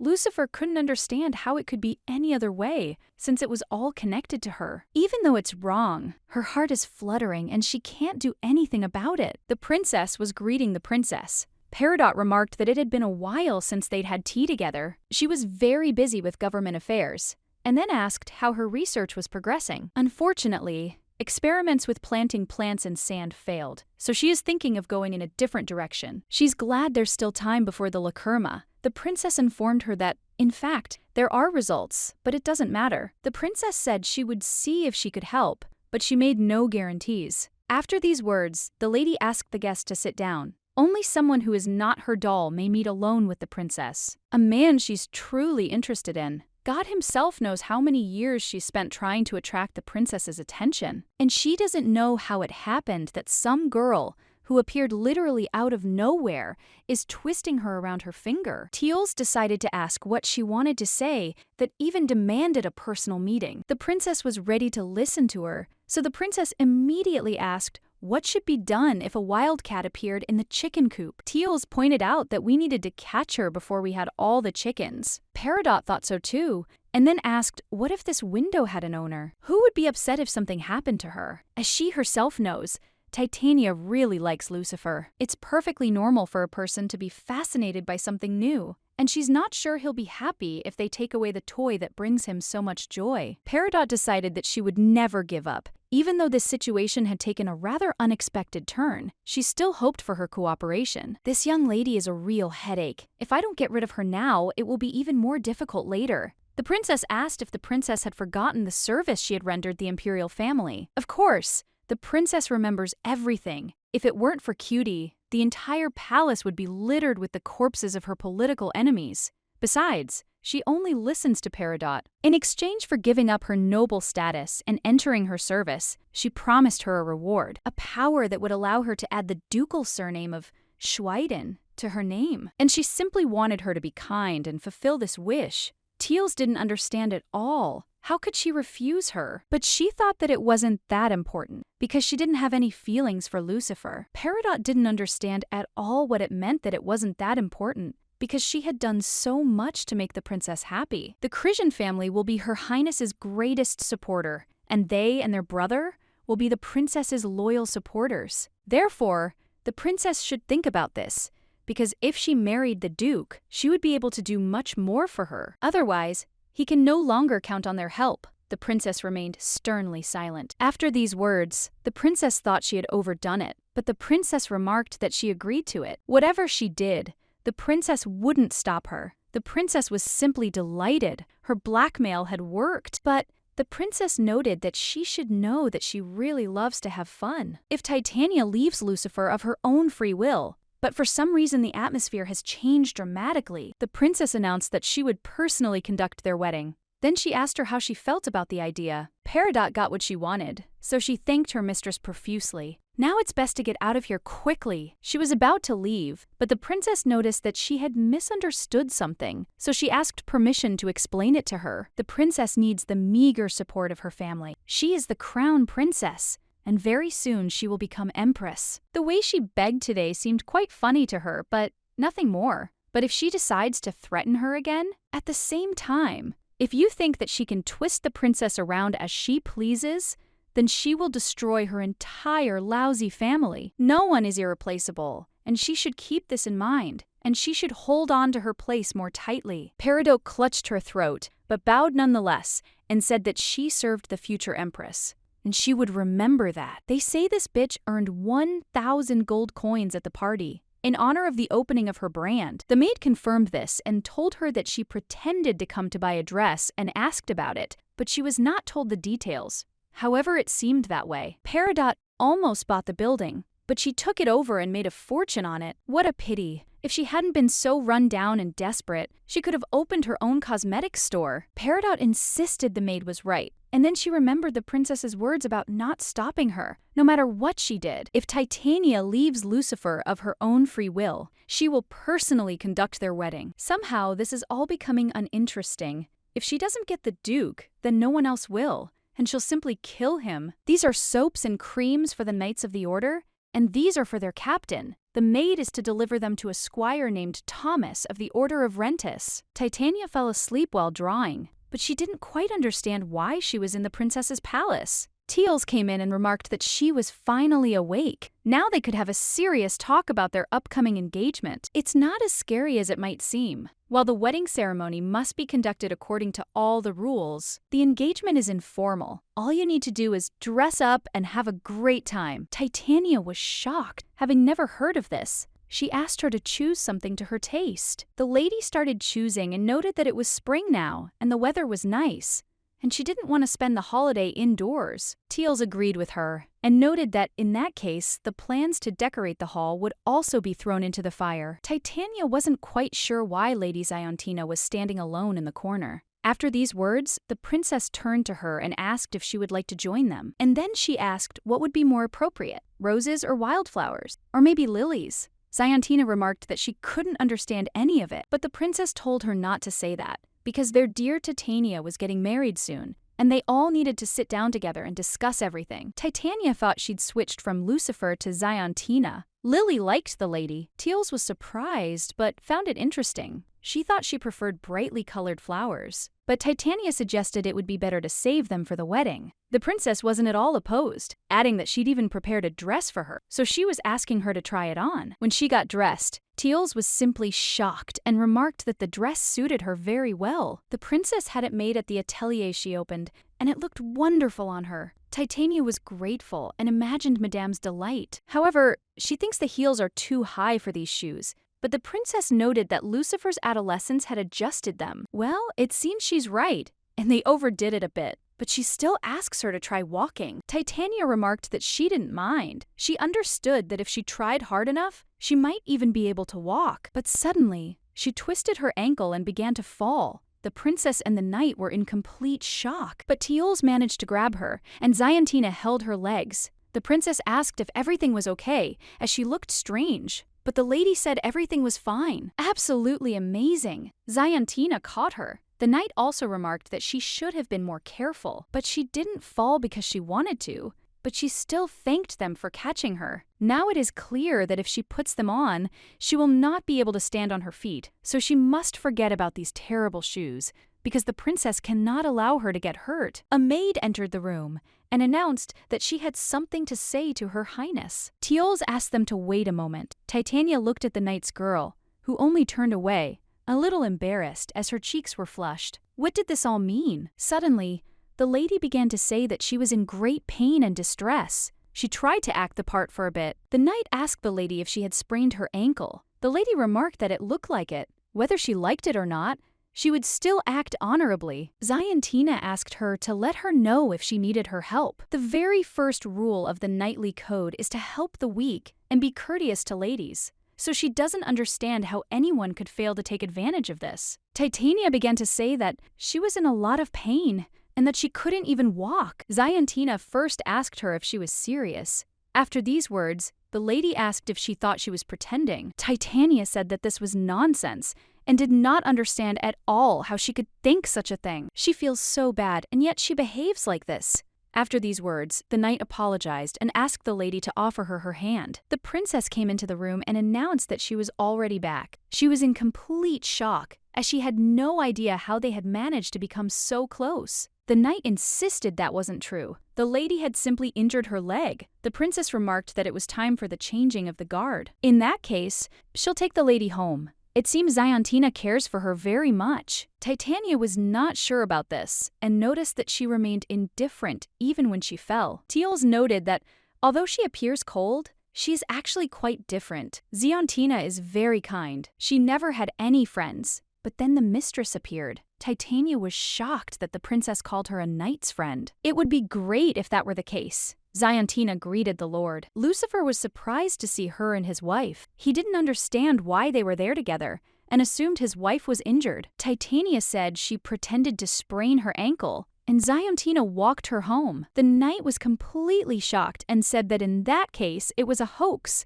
but the lady simply thanked her for escorting her. Ziantina was very embarrassed, but noted that thank God she was okay. And then she said that, in that case, she would return. Titania didn't mind at all, and noted that they would see each other again, to which the knight remarked that she need not bother and not seek a meeting with her. Titania was very curious to see if they had actually become closer after that. She was drawing in her room, and she thought that maybe this Viking needed to add something. But suddenly, Lucifer came up to her and said that she had something on her nose. The gentleman apologized for frightening her. After these words, she began asking him how long he had been standing there. He might have seen her rubbing her nose. Honestly, he's been here for about 5 minutes, so he saw everything, and the lady was very ashamed. Titania really wanted him to pretend he didn't see anything. Lucifer told her that she had oil paint on her nose, but he would help her wipe it off. His hands smelled different somehow, and suddenly she wondered why. Titania turned to Lucifer and asked him where he had been. The Lord said he had been in a knightly order. After this,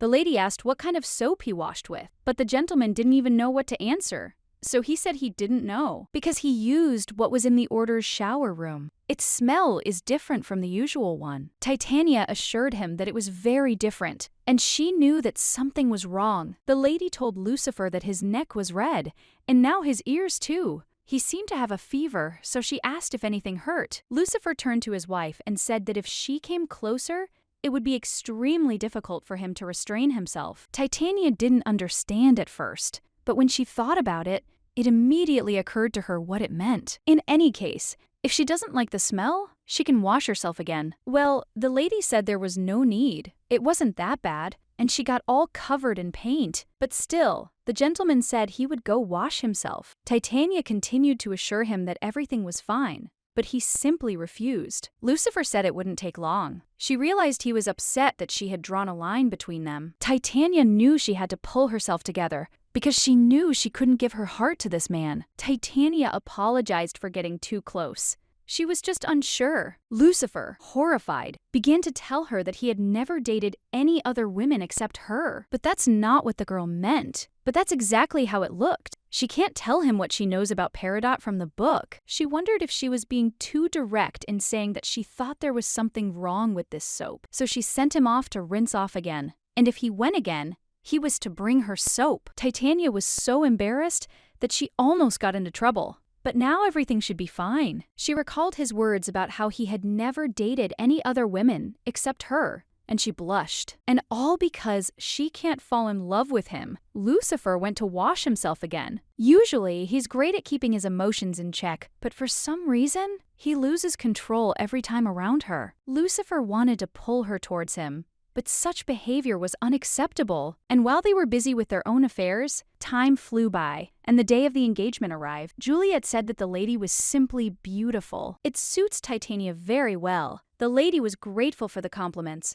but she has no idea when the ceremony will begin. Well, everything is as usual. Even after the preparations are over, the bride still has to wait a long time for her betrothed. The lady thinks that she could while away the waiting time with friends, but she has no friends. Her closest friend is Lady Ziantina, But she will never come here. Well, it's okay. She's used to being alone. Before she came here, her parents were always busy, with tons of debt. In order to survive, she had to work without rest even during her student years. And because she worked and studied at the same time, she never managed to make friends. Eventually, she simply withdrew from everyone. Here she also has to fight for her life, but at least she doesn't need money. She doesn't have to worry about the interest she has to pay next month, which is already a good thing. Now all that remained was to win her place in the sun and live happily ever after. Suddenly, someone knocked on the door, and the maid immediately asked who it was. When she saw those ladies, she immediately allowed them in. They immediately began to say that the lady was so beautiful. Titania was surprised to see Lady Regina and Cynthia. She had no idea why they were there. No matter what happens, friends should support each other. The ladies didn't know if they could come, since they hadn't received an invitation. But they really wanted to congratulate her personally, and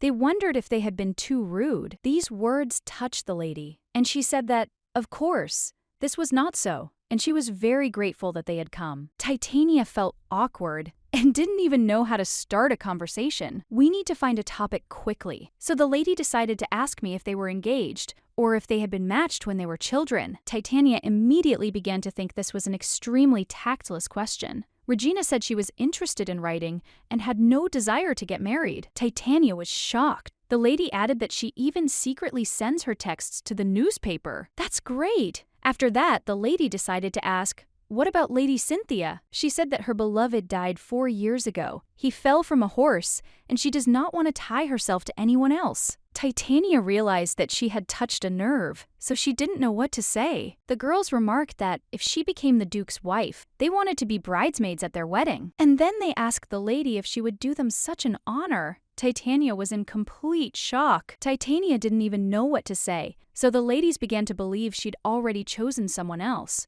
But that wasn't true at all. In that case, they have a chance, and the lady confirmed it. The ladies were very happy. It makes sense. Once she becomes a duchess, she will need companions to live with. Their role is fundamentally different from the role of maids.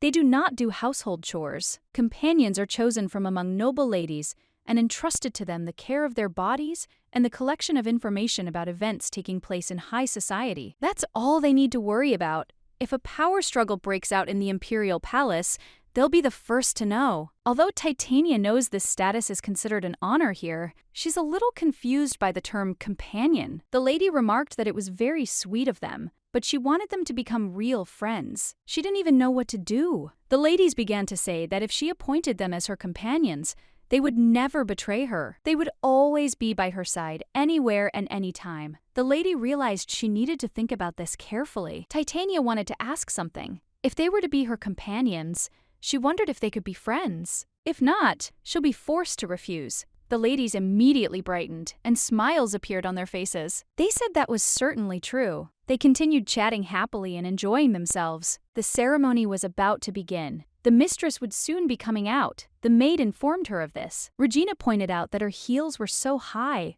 and the other lady told her to hold their hands. Titania was very grateful to them, but she felt she didn't deserve such kindness. But the ladies told her it was a given. They were her companions now. Nanya came closer and called out to her mistress. She asked her if she had truly forgotten about her and chosen other companions. She had such a terrifying face. The lady didn't even know how to react. The woman kept saying that this couldn't be happening. Nanya said she tried so hard for her, but the mistress didn't reciprocate. She didn't know an aura could become so dark and gloomy. She decided that this should not happen right before the engagement ceremony, so she said that she had one request for Lady Nanya. The ladies told the lady that they were short of time, so she had to hurry. Titania told Nanya that she had taken the glass she had drunk from. The girl had no idea how she had found out. It was a secret, but it wasn't hard to guess. The lady remarked that it was excellent, and then she asked if she could bring it to her along with its contents. The girl wasn't quite sure why she needed it. The lady assured her that this was a very important task, and she could only entrust it to her. If she got her hands on this glass, she could catch Lady Peridot red-handed. You might think she said that just to get rid of her, but in fact, this is not the case. Nanya shouted that she would definitely do it, and was very, very happy. Mission accomplished. And now, when this door opens, she will officially become Lucifer's bride. Titania didn't understand at all what this was. because the princess said that the engagement ceremony would be informal. The gentleman said that two loving hearts should look at each other and affectionately call each other by name. To be honest, she hadn't thought about the engagement ceremony at all until this morning. This feeling. But the trouble is, she doesn't understand at all why her heart is beating so hard. By God's grace, two people met here. The priest continued conducting the ceremony, but all the sounds merged into some kind of absurd cacophony. Everything around her suddenly ceased to be important. She saw and heard only Lucifer. She tried to calm down, because it was just a contract, and their relationship would end when the main character appeared. So she shouldn't get her hopes up in vain. They must not let go of each other's hands and bake this wine as a sign of the blessing of the sun god. If the two of them have something to say to each other, they should say it now. It's a sham engagement, but somehow the process is so exciting. In front of all the guests present, Lucifer would like to say something. He's very grateful to fate that she's by his side, and that she'll face many trials in the future. But he vows to help her through them all. And even though he has plenty of shortcomings, he will always and everywhere protect her. When he looks at her with such tenderness, it's as if she's drowning in his warm embrace. She can't stop her heart from fluttering. This engagement was truly emotionally challenging for her. 6 months remained until the main character's arrival, and she's not sure if she'll be able to avoid falling in love with Lucifer before then. The gentleman asked if she was tired, but Titania said that everything was fine. Lucifer could carry her if she had trouble walking. The girl really wanted him to stop embarrassing her. He sat down and didn't listen to her. Titania said that everything was fine and she could go, but suddenly, the gentleman stopped and called his wife to him. Lucifer asked her to take his hand, as it was dangerous for her to walk here alone. At first, the lady was surprised, but later agreed. This is the princess's palace. There simply isn't a safer place. This is the hand he held her by during the ceremony. If it seems, then it will seem strange to him. Everything is fine, but she can't calm down, and she constantly goes around justifying herself with her feeling of being a saint. That's all she has left. His hand is so hot, and the mistress might still turn back, unless she falls in love with Lucifer, like Shay in the original story. Then she can avoid repeating her fate. It would be wonderful if the road were longer. These words surprised the lady, and she asked what it meant. Lucifer said it was a pity it was too short, because he doesn't want to let her go. Now Titania understood what he was talking about. They were almost to the bedroom. It was time to wake up from this beautiful dream. Titania asked him to let her go, because no one will see them anymore, and there's no need to pretend anymore.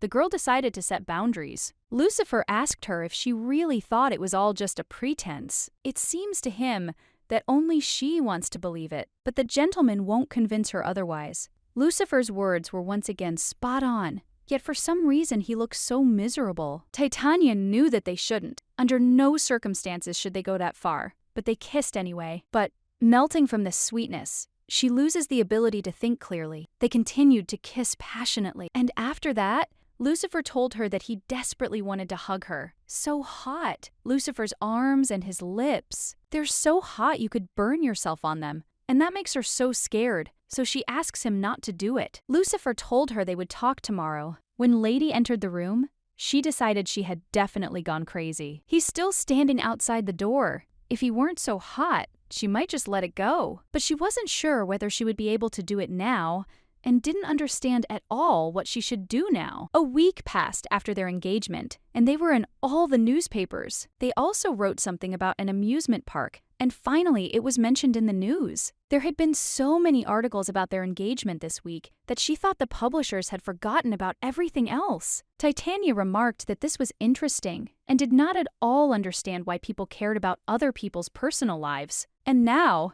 she decided to find out who sent him to her. The man began to say that he didn't know. This is the 8th mercenary in a row who doesn't know who his employer is.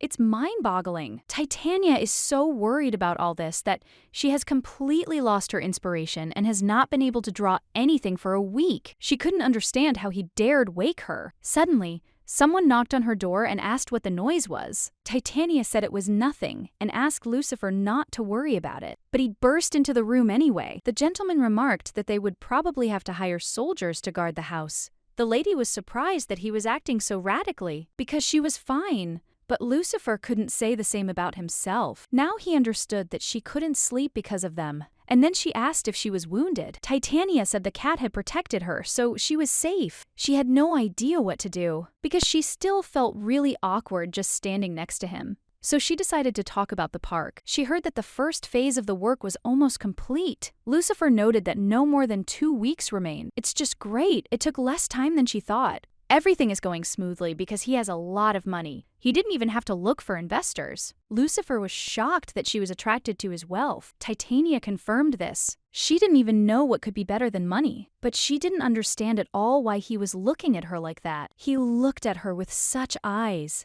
A cat came up to them and told them to hire security already. These idiots attack him every day and it drives him crazy. Titania agreed with him. I told him that Lucifer could go back to his room because there was nothing left to worry about. The Duke said that if something happened, she should call him and he would come rushing. But the lady assured him that nothing would happen and he should go to bed already. Kitty approached her and asked her why she was sighing. Titania remarked that she was simply a little worried. If she continues to react to him like this, she won't be able to leave peacefully. This vile girl was a slave, and it's completely unclear how she managed to become a duchess. The man himself saw her at the auction. It's simply unbelievable. Their daughter has to kneel before a slave. It's such a nightmare. The engagement could be broken at any moment, but for some reason, Lord Aragon remains silent. He was the one who started this conversation. Their wedding must not take place. It must be broken off at any cost. They should have passed this on to their wives and daughters. Let them publicly disgrace her. After that ill-fated kiss, she couldn't look Lucifer in the eyes, so she began to avoid him, but his languid gaze and voice hoarse with passion. Titania felt like she was about to go crazy. The mistress was tired of being constantly on guard, so as not to accidentally run into him at breakfast. After all, it won't be possible to run away from him forever. She turned to the butler and said that he had dropped something and helped him pick it up, but she decided to see what it was. And then she decided to ask herself. She immediately apologized for peeping. She realized it was a report of the abnormal symptoms his lordship had experienced on the day of his engagement, but she had no idea what these symptoms were. She only said that his lordship was immune to most poisons and love potions, but that the wine had perhaps weakened his defenses that day. Something strange has happened to the Duke, and, unfortunately, he doesn't know what caused it. This is written in the report. It is assumed that he was exposed to an aphrodisiac. If you think about it, Lucifer's body temperature was especially high that day. It turns out he didn't want to hug her of his own free will. That's just wonderful.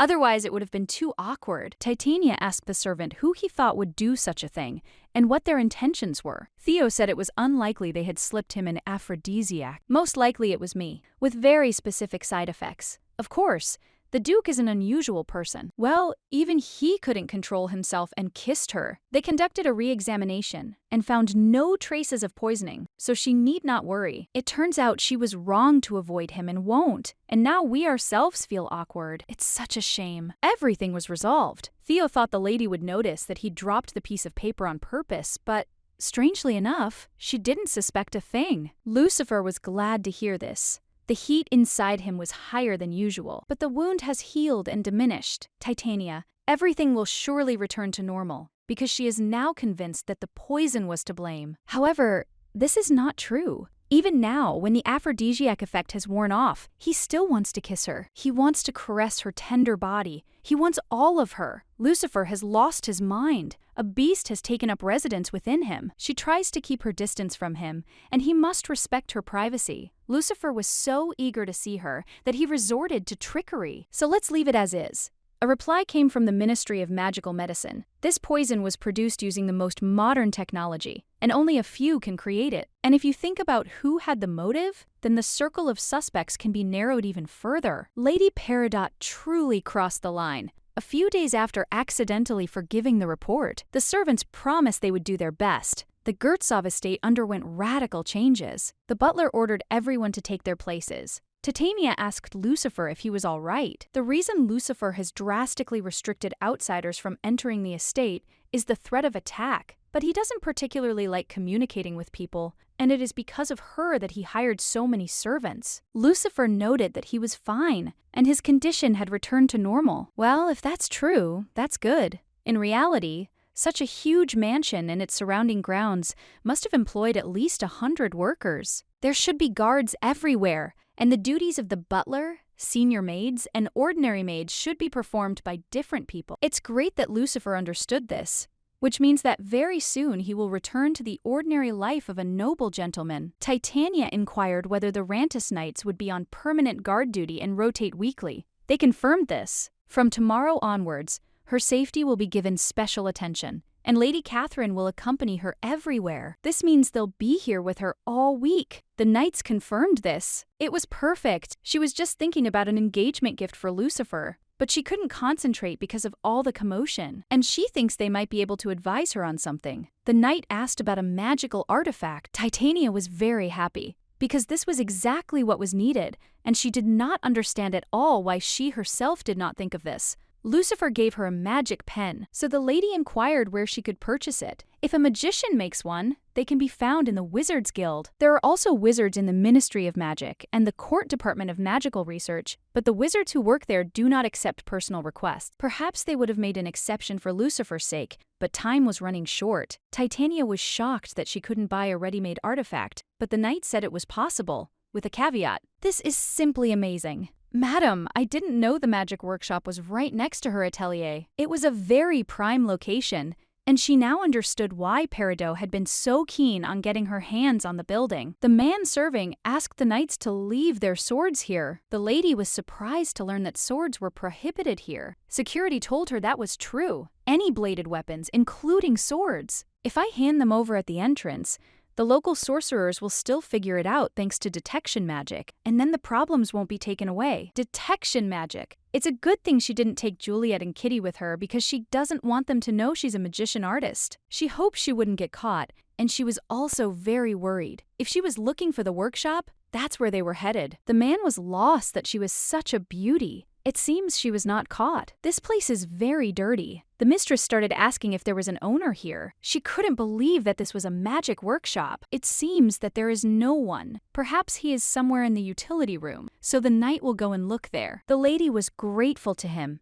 and the knight said that in that case, she would remain next to the lady, but suddenly she said that she would go upstairs to look around. The lady was not at all against it. Titania believed that she went there because she was not in any danger, apparently thinking that she would stay next to her. Well, this place seems perfectly safe. She noticed the ever-jumping spring and the dancing palm tree. The lady didn't quite understand who might need such a thing, although the dancing palm tree was quite cute, but Titania was still worried because she had nothing to protect herself with. Suddenly, she noticed a shadow. A strange man appeared behind her. She didn't even have time to think about it. The action itself threw him off. The man remarked that it was too impolite. She didn't even know who he was. Titania apologized and said that she was just scared. That's why she reacted that way. It's all right. He should be the one asking for forgiveness. But the lady assured him that wasn't the case. She was sure that there was definitely no one inside, so it was completely unclear when he managed to appear here.